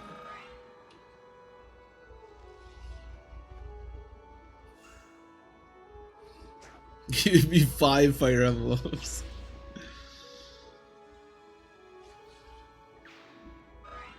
When you sucks in, yeah, that's true. Just make some clickbait. Who love their 3 houses versus engaged discourse. Unfortunately, I don't know that much about those games, but actually that might help me. That might help me. I can just go on camera. I can just point a camera at myself and ramble about things I don't know for 20 minutes. Actually, no, the style these days is to make your video like extremely long.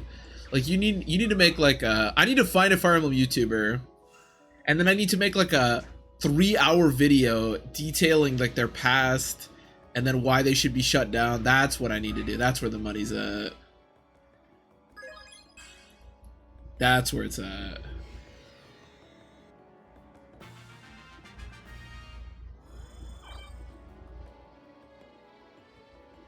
Curious to make this type of content. Yeah, that might be a niche. That might be a niche you can fill.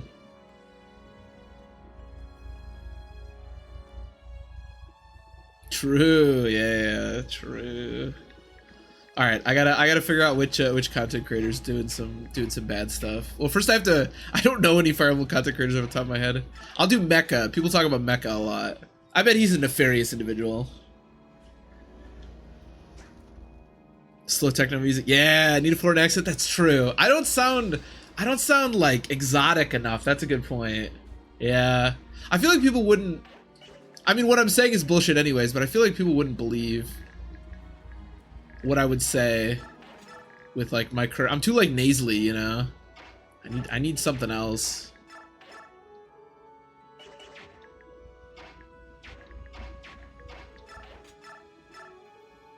Wait, what am I doing? Oh my god, what am I doing?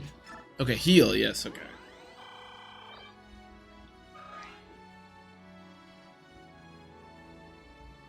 Yeah, they're problematic. They're problematic to YouTube. Yeah. Yeah. And don't get me wrong, I've been suckered into the same thing that everyone has. Sometimes you start watching those kind of videos and there's like something that appeals to you personally, and an hour later you're still watching them badmouth this other YouTuber of which you've never even like seen before, but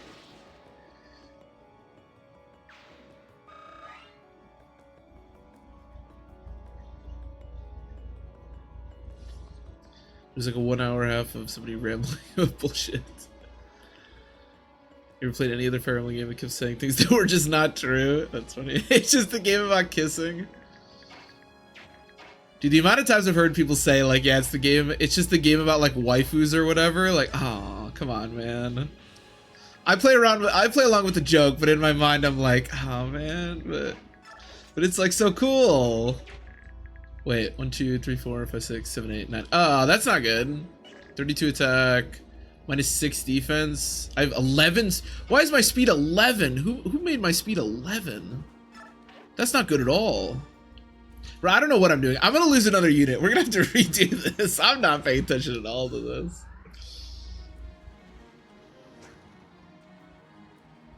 If you grow a beard, people would watch.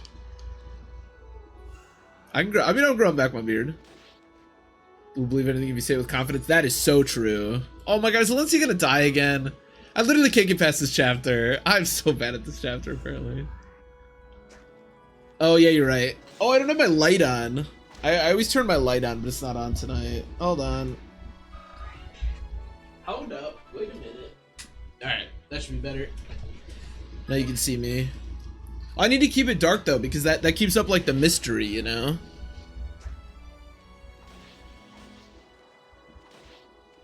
Trust a British accent? Oh, they do. I know I do. Not even British though, like some kind of European thing that I can't, like Danish or I don't know. Some kind of exotic thing. There's a guy on YouTube that makes a video. He makes videos about film. And don't get me wrong, his videos are great. Like I like the content, but the way he talks, oh my god, I believe anything he said. He just sounds so much smarter than me, and he probably is. They're just chill to watch. They are. One of my favorite things to do. I really like playing Age of Empires 2. One of my favorite things to do, or Hearthstone. One of my favorite things to do is to like play those two games and then just like listen to, I don't know, some dude talk about boats or something for 40 minutes or for like an hour. I watched a 40-minute video about why Dark Souls 2 is good. Well, an 8-hour rebuttal on why Dark Souls 2 is bad. And the first guy's a dummy. That's so funny. That's so funny. Oh, does this map have treasure? I didn't even, hold on a second. Hidden treasure, part 4, last chapter, part 4.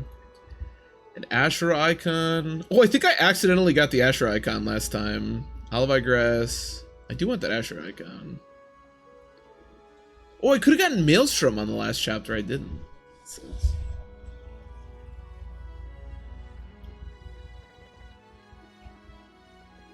Refuse to play Fire Emblem because he thinks he's away. Dude, Acorn, I hate that. It's like, man, that's not what it is. That's not what it is. Yeah, it's unfortunately that's a barrier of entry for people, and it really sucks. I don't really care. Like, I don't really give a shit what people think about Fire Emblem that don't play Fire Emblem most of the time. But when it's like a friend and you're trying to be like, well, like you said, you're trying to be like, hey, this is a cool game, you should try this. And they say, then it's like, like, that's when it really sucks, because it's like, no, it's not, but mystery Fire Emblem player. Just turn off all the lights. If only they knew Fire Emblem was really about Emeralds and ending turns early. True, there you go. If they knew that, they would definitely play. They're defending too hard with the Team Archer. Yes, that is correct. Yeah, Fire Emblem is like, you tell yourself that you're playing chess, but really, yeah, really you have no fucking clue what you're doing. Do you think, you know, I'd be sick at chess. Is there a strategy in chess where you just ball up all your units, or I guess they'd be pieces, where you ball up all your pieces into one little turtle block, and you just like slowly deal with the enemy pieces as you progress. Because if that's a strategy, I might be pretty legit at chess, to be honest. No, using Tabard feels like a pitfall. Oh, it is. Oh, it is. It is. At least it's intentional. I may be an idiot, but multiple people like that, yeah, it sucks. It sucks. It's like if you tried the game and you didn't like it, I mean, you know, fine. But like, oh man, like that just, yeah. That's why I always feel like Awakening to me is like kind of a double-edged sword. Like, I do like Awakening. I have fun playing it, and obviously it like revitalized the series. But I feel like Awakening has made the series into something that's successful, but also a little embarrassing, like in a way, you know what I mean?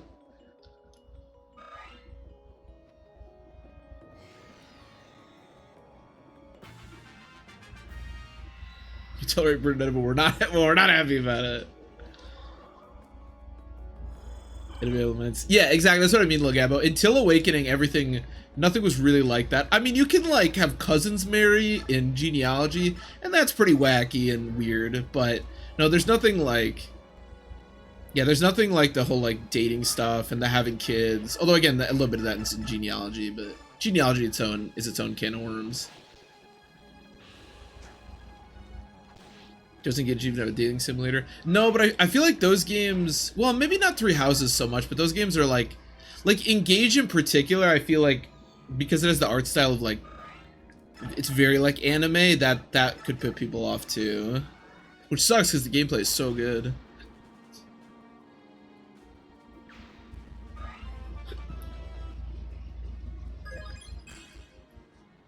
Oh, the game is running really poorly again. Why does it do that? I really wish. This is the thing that annoys me the most about this game. Why does it run like this sometimes? I don't know. I don't know. Marth. Yeah, they keep bringing back Marth. That's another thing. They've gone back to their roots, and but basically I think because people know them because they're in Smash.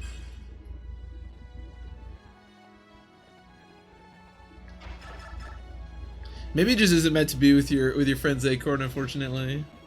I feel like if they just actually played one, like if you get them to actually play, maybe like one of the GBA games or something, they'd probably like it. I mean, who doesn't like Fire Emblem, right? But XCOM players will flock to you. Yeah, do they like something like XCOM?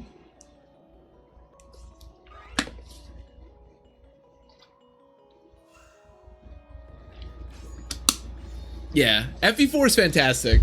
A little weird, but it's also a product of its time, obviously. I mean, what is that, the 90s or whatever?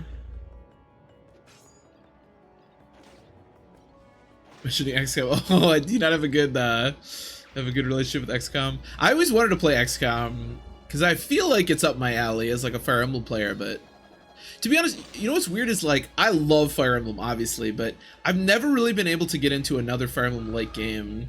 Like, I don't like Final Fantasy Tactics, and I've never been able to get into XCOM. I don't know.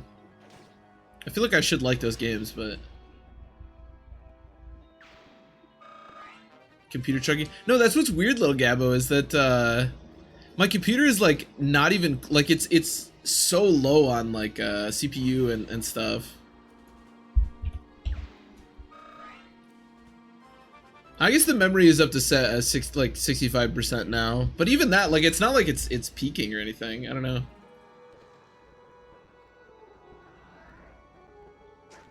Using Beastfolk crossbows. Oh, every day, Master Bambo. Don't.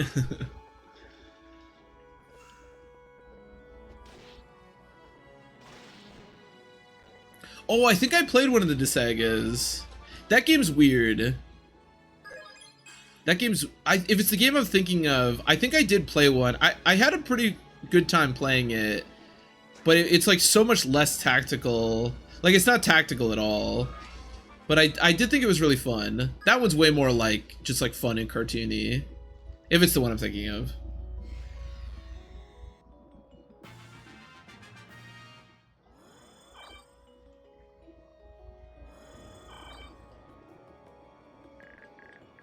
Should have given Alencia Nihil in retrospect. Busy tactics. Yeah, I don't know. I think part of it was that I just couldn't really figure out like what I was doing. Maybe if I gave it like more of a a better shot, I'd like it more. I don't know.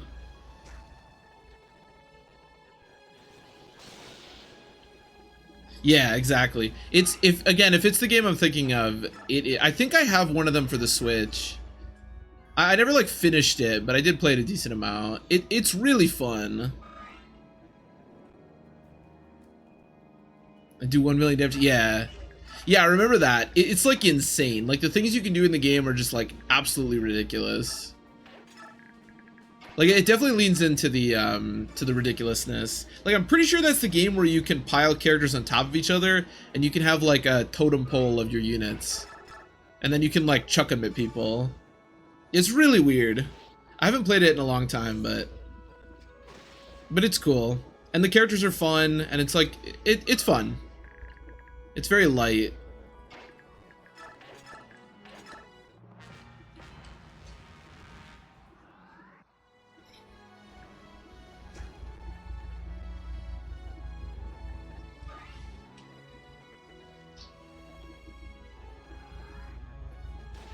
Oliver died? Yeah, well, unfortunately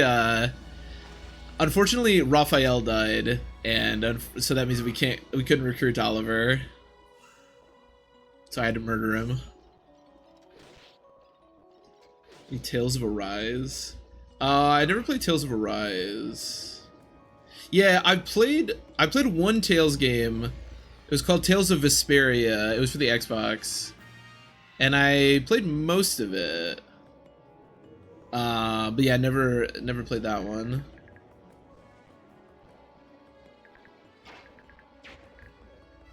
The only thing I remember from that game is that it's got one of the weirdest cutscenes I've ever seen in a video game.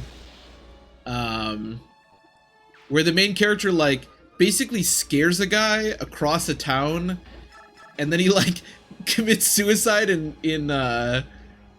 what do you call it? Like quicksand? It's really bizarre. But yeah, I played Tales of Vesperia. If you ever played that one.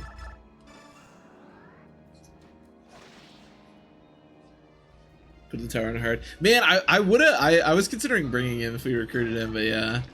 This is definitely the playthrough to do it too, because I'm not using the Royals, which means there's a lot of opportunity for units like that, but unfortunately, Raphael's died twice in this playthrough, funny enough, but the first time he didn't die for good. 1, 2, 3, 4, 5, 6, 7, 8. Ow, that's annoying. I have to pick you up again. Because if Raphael dies in like the first part, he doesn't actually like die for good. Poor Raphael.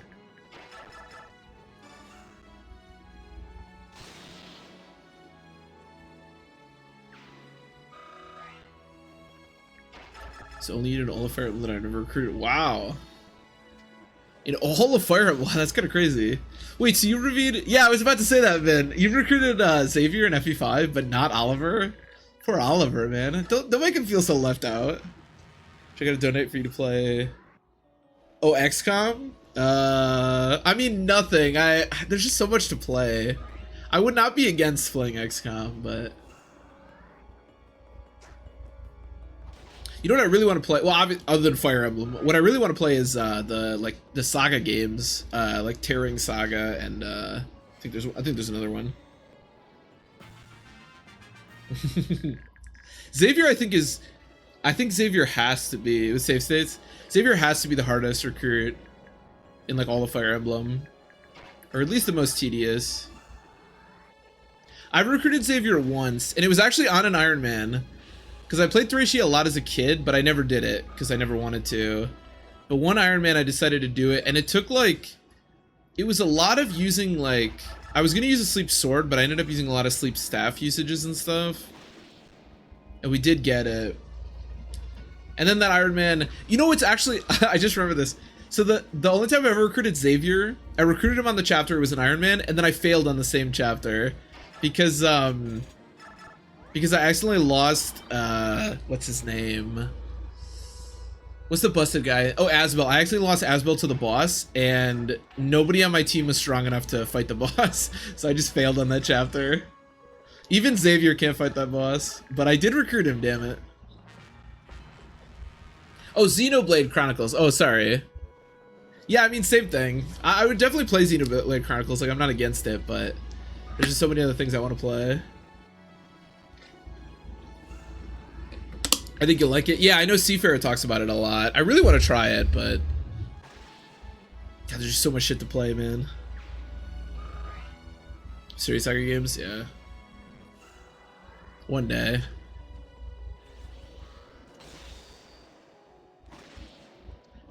I feel like we could attack the boss, but I don't want to lose another unit. Is it thunder? Is there a storm coming?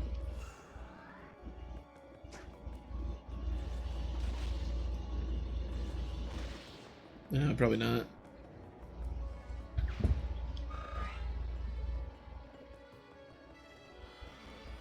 Oh no, he warped! Okay. Okay, I am going to restart the thing one more time. Because this seems to work when I restart Dolphin, at least for a little while. With the quality issues. I don't know if it's bothering other people, but it's annoying for me, so I'm just gonna really quick.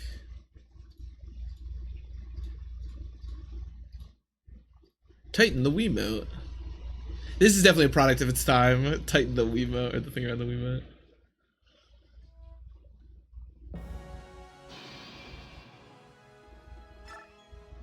Your bird's hanging out at the beginning. Well, in the case of Tabarnis, because I'm not using him, I don't know what Jedef and Yoki, to be honest. I was kind of just like training other units, but they can help out. Now I'm pretty much ready to just kill Azuka, so I should probably start heading out. But Tabarnis, because I'm not using any of the royals in this playthrough. It's Arch Thunder, Ileana causing the thunderstorm. Damn it, Ileana. It's because I'm not using her. She's pissed. Will you proc Bane? Jesus. Refuses to listen to me.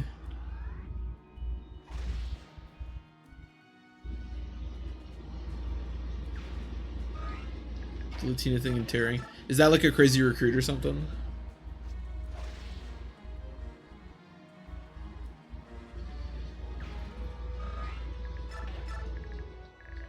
Well, how do I even get over there? I guess I'll start heading up there. I mean, basically at this stage, we're just gonna need to like clear out the enemies. So Nolan... Okay, so Nolan has capped magic, skill, luck, defense, res.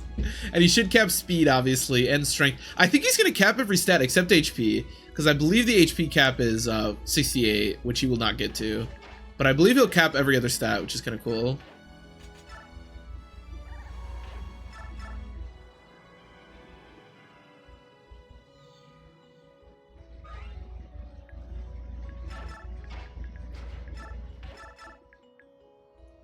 Oh, I kick. Nice.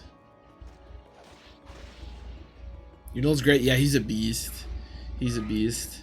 I think Nolan's, for the most part, will end up around this point, but our Nolan was really good early. Like, this is the most speed-blessed Nolan. It's funny now because he's actually missed speed on a lot of level ups, but he like got speed on his first like 10 level ups. It was crazy. Colossal procs, yeah. Yeah, he'll be good for the tower. Actually, so Lil Gabo, our Boyd, I also trained Boyd, and our Boyd is also really strong. Like, I think he has capped everything except for luck and res. But yeah, he has like strength, speed, skill, defense. All those are capped on him too. He's every level 20. Okay, well, you're right. Not anymore, but you were right. Yeah, because you just needed 6, huh?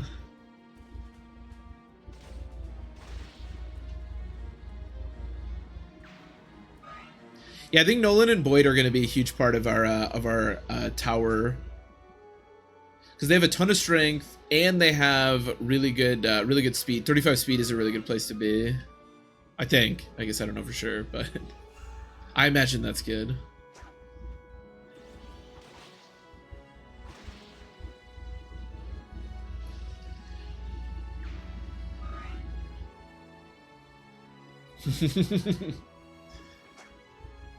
Now Heather's gotten some good level ups too, but she just refuses to get 34 is the magic number? Okay.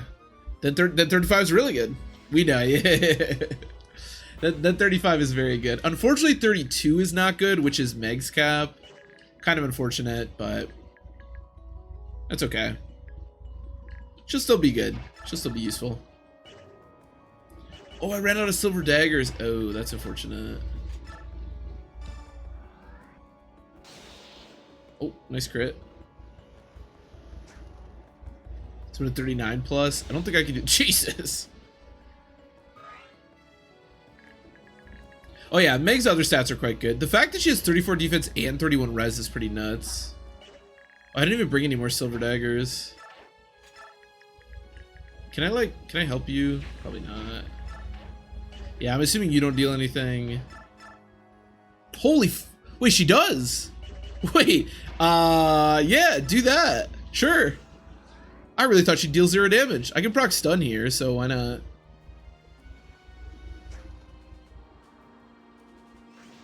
Nice. There you go. Oh, double stun.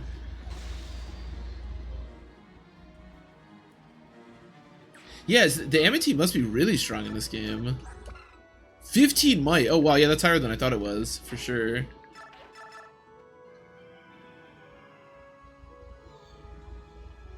Should have a triangle attack? Dude, that would be so dope. That would be so dope. I would do that in a heartbeat.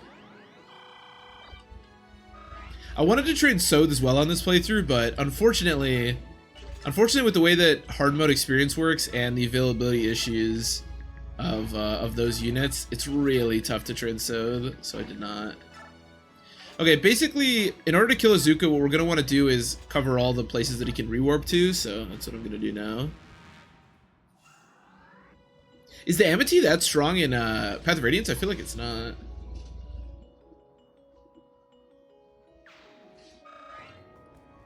They have good res. Yeah. Yeah, the knights in this game are really wacky. For sure. The knights in this game are like way faster than you'd expect. Especially if you come from like the GBA games. Only 9 might, yeah, okay, that's probably what I'm remembering. Especially if you came from the GBA games where the knights have like, or actually just, I mean, even just Path of Radiance, where the knights have no speed.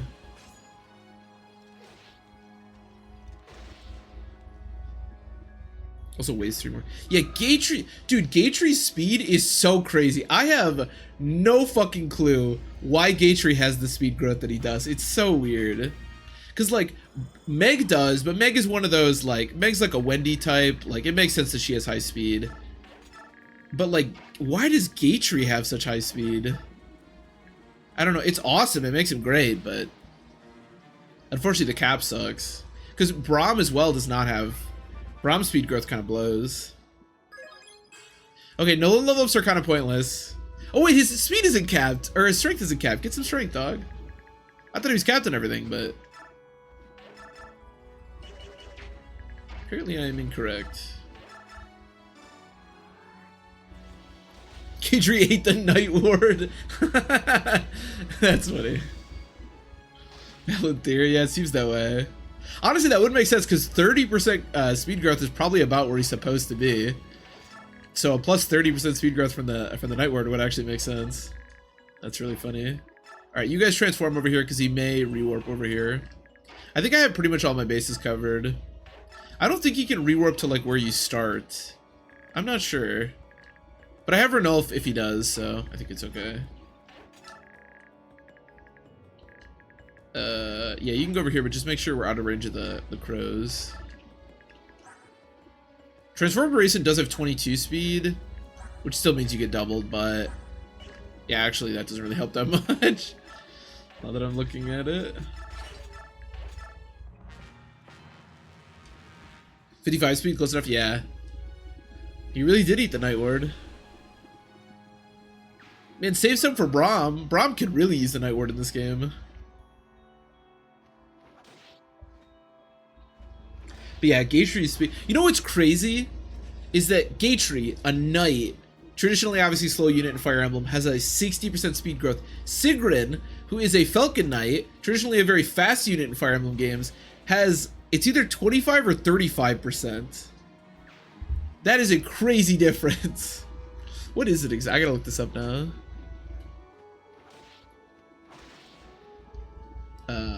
Sigrun.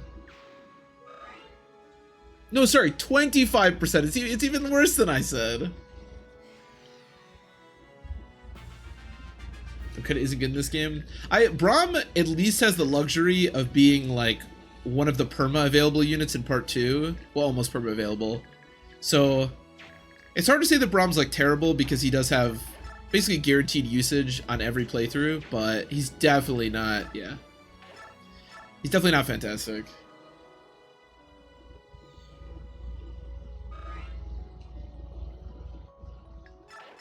It's 35%. No, at least according to Serenus, it's 25% on Sigrun. That's nuts. Wait, I upped your bliss and you didn't proc anything? I feel like I'm being trolled. Jesus. Volk just crits everything. Oh my god. Future average. That's funny. Averaging the same as a knight. That's nuts. I mean, don't get me wrong, Sigrun's entire kit is built much more around like her bases, not her growths. So Sigrun is still like a pretty good unit because you can just promote her like almost immediately and she ends up being like pretty solid. So I'm definitely not saying that Sigrun's a bad unit, but it's just crazy to think. Volk is angry, dude. Volk is pissed. I mean, also availability sucks, but they make it available for 6 maps. At least Volk gets a little more time to shine, like with combat in this game. His combat's so bad in Path of Radiance. Although he does still have lethality, that's cool. I love Sigrun's design. Yeah, Sigrun's really cool. Sigrun's definitely one of the units that I wanted to see playable in Radiant Dawn the most after playing Path of Radiance, and they did, which is really cool. Wish she was available for a little more of the game, but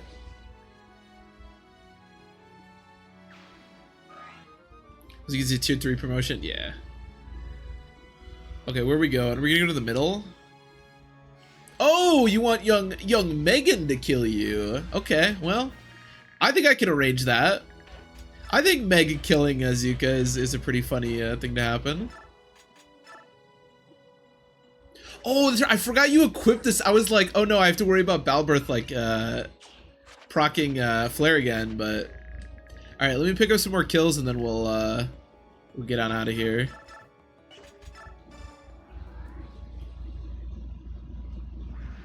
Or as bad as Aaron Path of Radiance. Yeah, that's a big deal.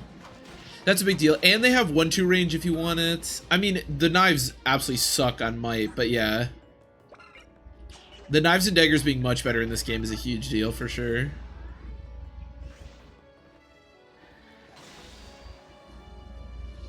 Yeah, I always forget about that because this is like the only game where that happens, but okay, one last chance. Please Bane kill it would be so cool. Ah, Heather.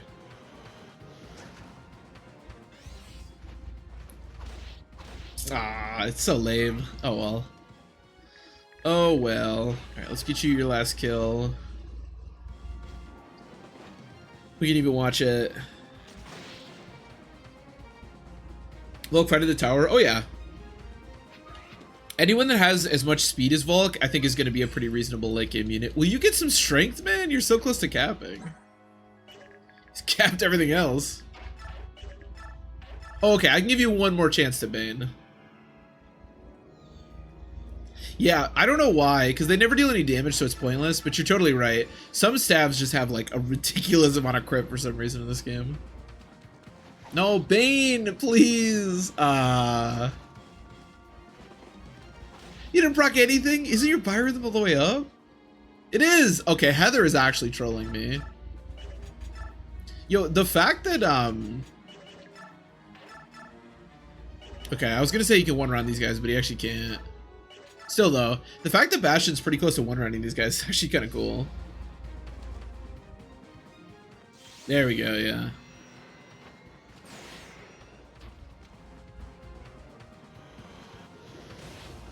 Switching enemy phase, yeah. Yeah, on units that she didn't need to frog it on, of course. The classic Heather.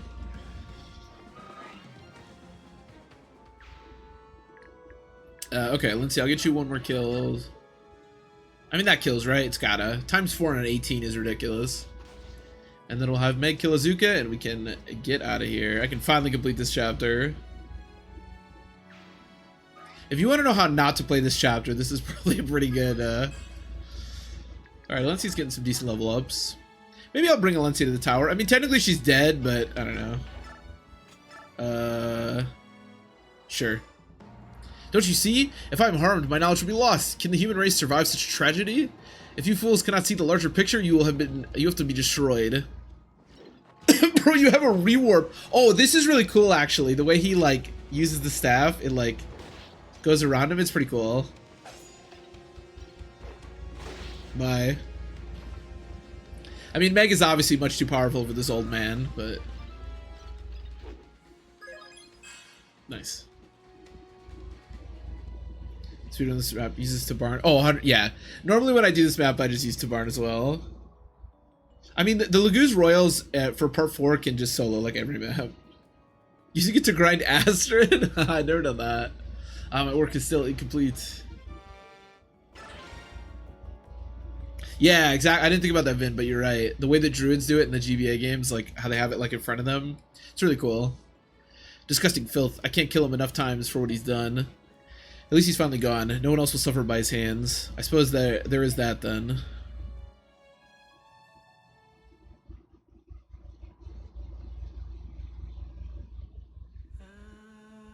Yeah, fuck Azuka. All my homies hate Azuka.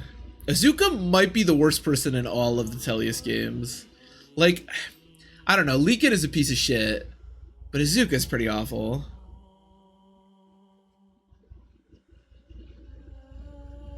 She kept everything except for magic. She's so bad, yeah. Unfortunately, the Silver Knight like caps aren't even good. So even if you get her to that point, she probably still sucks.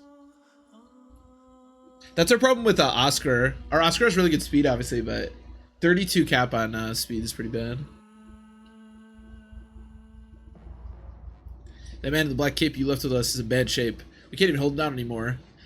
Oh no, Your Majesty, we must return immediately. I will explain everything. Well, thank goodness you're here. I couldn't hold it down anymore. Please follow me. Uh-oh. Paladin's sad, yeah. It's funny, actually, even just, like, the enemy Paladins. Like, in Path of Radiance, the Paladins are, like, the scariest thing you can fight. And you fight a lot of them. And in this game, like, yeah, the Paladins all suck. Shh, calm down, sir. It's alright. You're a strong man. You will pull through this. Please, you must calm yourself. Duke Renning. It cannot be. Uncle Renning, you're alive. Oh, you are alive. Arrgh. What's wrong, Uncle? Please speak to me. It's me, Alencia. It's no use, Your Majesty. Your noble uncle's mind has been broken by the drug that creates feral ones. No, how did this happen? Uncle, you must hold on. Uncle Renning. Is your speed cap 35? Oh, then it's not so bad. I just thought all of them were 32. Is it like a male-female thing? Let me see. Astrid. Oh, you're right. Oh, that's not so bad. Yeah, 35 is a lot better. Yeah, that's not so bad. Forgive me. Please give me a moment to collect myself. What happened back there? Who is that man? That is Duke Renning, the younger brother of Crimea's last king and Queen Alencia's uncle. He was next in line to become the king of Crimea, but he was believed killed in the first attack by Dain 3 years ago. I see. And what's wrong with him now? Bastion, no more secrets. It's time for you to tell us everything you know. Duke Renning was apparently killed 3 years ago, but as you can see, he's still alive. Duke Renning was one of the strongest warriors in Crimea, and while Dain tried to kill him, he survived. The Mad King heard of his skill. He had Renning kidnapped and gave him the drug that creates feral ones. This drug made Duke Renning even stronger, but shattered his mind.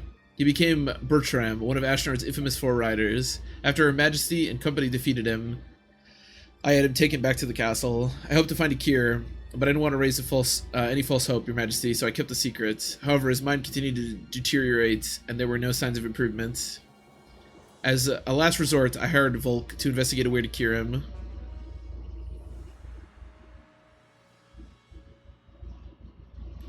Yeah, Renning's not very good. I think Titania's a beast. Joffrey's like good, but he's only available really for 2 chapters, and then in the end he falls off. I don't think Oscar's very good, to be honest. If you train him, he's okay. And then, yeah, Astrid and Makalov. Kieran's pretty good too, but he basically just serves like a lesser role than Joffrey. Yeah, I said it. I don't know. I'm a big Titania fan. I think Titania falls off when you get to the... I don't think Titania really falls off until you get to the tower, but everyone kind of falls off when you get to the tower. I think Titania's quite good. Volk quickly discovered that Duke Renning's transformation was engineered by a man called Azuka. This man had made himself an aide to the new king of Daen and was not difficult to locate. Titania's biggest strength is that she comes level 16, so you can promote her almost immediately. And a gold knight in part 3 is like so strong. Feeling that Renning was running out of time, we kidnapped Azuka to learn more of the condition. Returning to Fair Castle, we interrogated Azuka at length and discovered more about his experiments. Perhaps unsurprisingly, Bjork are affected differently by the drug than Laguz. Azuka then offered to create an antidote in exchange for his freedom. Did you agree to that? We refused without a second thought. Such a monster cannot be allowed to roam free. Besides, we know a more certain way to cure Lord Renning. The Gelder of Rebirth. Prince Rayson, I beg of you, please save my uncle. I can't guarantee anything, Alencia, but I will try. Thank you, Prince Rayson, thank you. Please give me a moment to myself, I must prepare. Are you sure about this? I thought the Gelder of Rebirth was too powerful and complex for a single Heron to perform. Usually that's true. Right now, however, Asher's awakening has infused the world with order. I've never felt stronger. What's more, Lord Renning's condition seems less severe than a true feral one. I think I can do this. Well, you're the expert. Just don't go taking any unnecessary risks. I went to Barn. You didn't worry so much. I've grown a lot.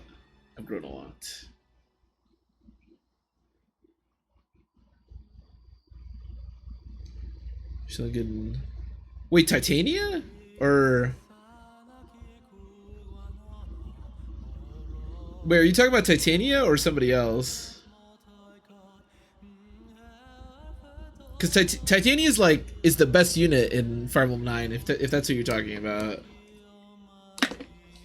You don't think Titania's that good in FE9? I think Titania's the best unit in FE9.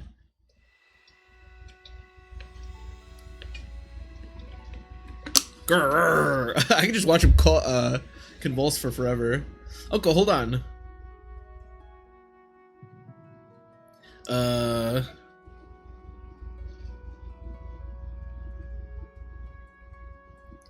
She's great in FE9. Oh, I thought, but she said she's not as great in FE9. Oh, okay, yeah. Oh, then I agree. Yeah, FE9, the best unit FE9. Yeah, Titania is either the best unit. She's either the best unit or the third best unit, depending on if you want to shove Jill and Marcy in there. But either way, she's amazing. It worked. He's sleeping peacefully. When he wakes, he should be his old self. Oh, thank you, Rayson. Thank you. I don't know where Titania ranks here. I'd probably put her like A tier or something. Probably not S tier. She is really good though. She's probably like top. It's so hard to rank units in Radiant Dawn. Like, it's so weird. Oh, sorry, little Gabba. Okay. Yes, then I agree with you. She is not as good in this game as she is in FE9. Yeah.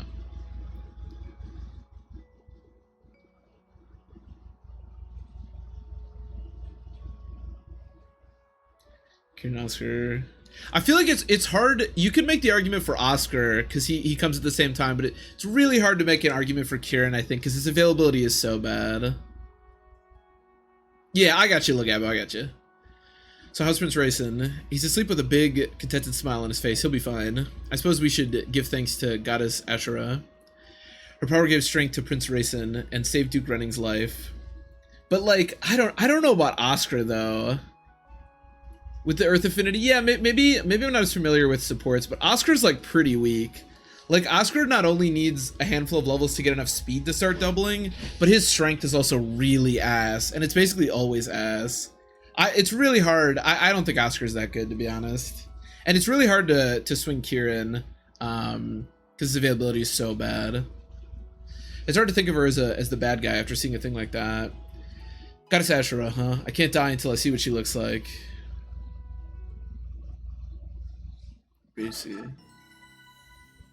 Yeah, it's really tough. I am gonna make a tier. I've been making tier lists for all the games after I finish them, and I will probably do one for Radiant Dawn, but I don't fucking know. Like, I have no idea how you rank like this unit. Like, where do you put Joffrey, right? Joffrey is such a vital unit, but he's only really good in like 2 chapters. Like, I don't know how to rank that. I don't fucking know. Where the goddess Ashura will appear during times of great crisis. I can't stand Oscar slander. I don't know. Oscar always just ends up being so mid in this game. It's a combination of he has a worse weapon than Titania, given that he uses lances, and his strength is so bad. Like, it's so much worse than hers. Titania is strong because she uses a great weapon, she has great base strength, and her speed comes around when she promotes. Like, she doubles everything for Birth 3 after she promotes. Yeah, not FE9. I love FE9 Oscar. A lot of... I do agree with Caskin. He does end up being mid a lot, but no, I love FE9 Oscar. I think he's definitely one of the best units in that game. He's not on like Marcia Jill level, but he's amazing.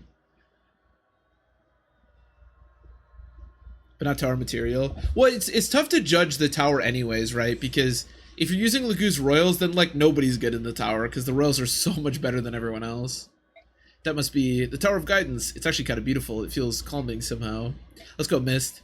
Pretty or not, I don't think we have much time.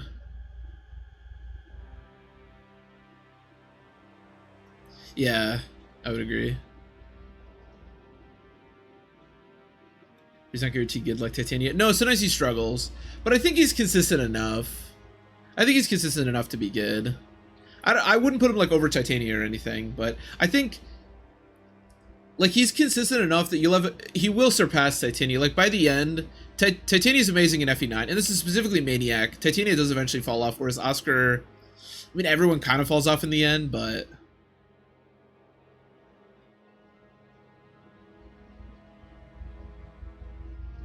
chapters. Are you talking about the tower?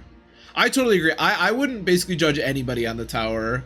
Like character rankings, other than the Royals, which are obviously great in the tower, I would not factor in the tower basically at all.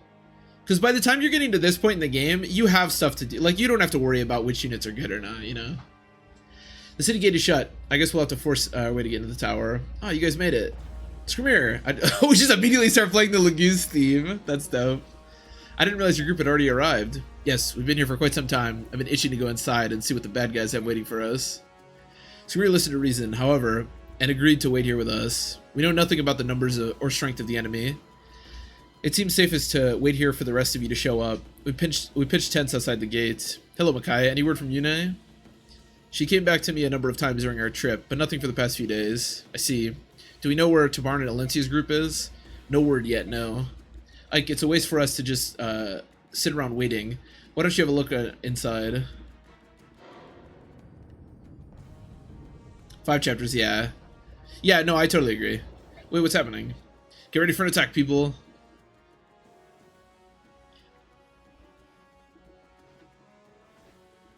Kanangus, what are you doing here? In an occurrence, I'm told... Wait, in an occurrence I'm told is increasingly common. Okay. We heard a voice in our dreams and followed it here. And Lord Tabarn, I should have guessed your group would beat everyone here. We joined up with King Kanangus and mopped up the Disciples of Order around the capital.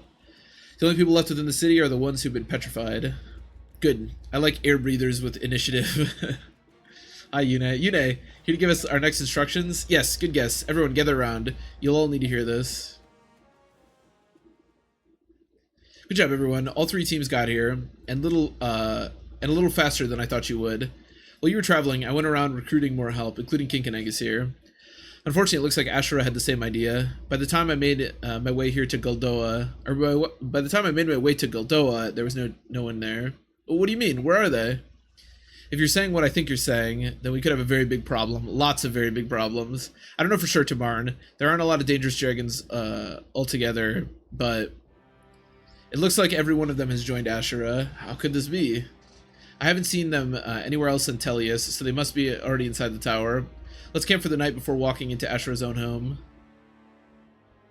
Interior units difficult in Fire Emblem games in general. Yes. No, I totally agree.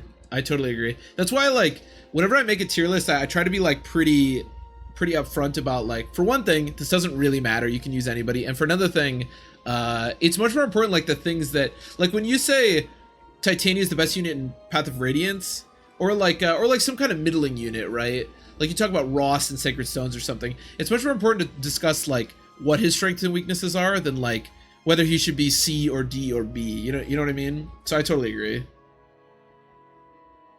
Just hard in the middle. Yeah, that's a really good point, Kaskin. That's a really good point. It also depends on how you play. Yeah. And I think sometimes people tend to get it in their minds like if you put somebody low, they're just like unusable and you shouldn't use them, but that's not true. Like sometimes I don't know. It's tough. It's tough.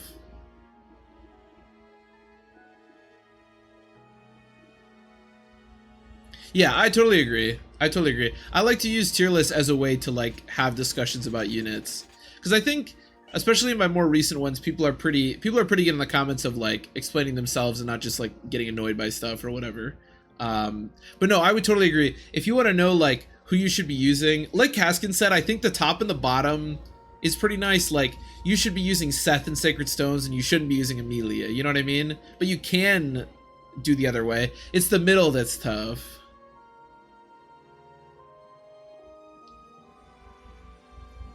Lyn used to be a 9 out of 10 unit. I mean, I never thought Lyn was a 9 out of 10. But no, I totally agree. Totally agree. But they're also just fun to make. I mean, it's fun to talk about the units. We all love talking about Fire Emblem units, right? But I would totally agree. I would not put very much stock at all into tier lists. Anyways, this is where I'm going to end the stream for today. So tomorrow we start the tower, which should be exciting. I wanted to complete the game by the end of the week, but I don't know if I'm going to be able to do the entire tower in a day. Probably not. So I'll probably have to finish it next week, but we'll see. Yeah, that's a good point, R2. Depending on like what you're doing it for, because I've done it before where I'm like, this is an efficiency tier list, but then I realized that I'm not actually making efficiency tier lists. So yeah, I totally agree. Yeah, it was nice having you, Lil Gabo. Good luck in the first playthroughs. Yes, that's a good point too. Tier lists I think are more for people that know a lot about Fire Emblem and they want better strategies or they want to learn more about the characters. It's definitely not for like new players, especially if you're playing on like the easier difficulties. Use whoever the fuck you want, you know. But yeah, we start the tower tomorrow, so look forward to that if you'd like. Thanks for watching. Enjoy your nights. It was a fun stream, and I will see you then.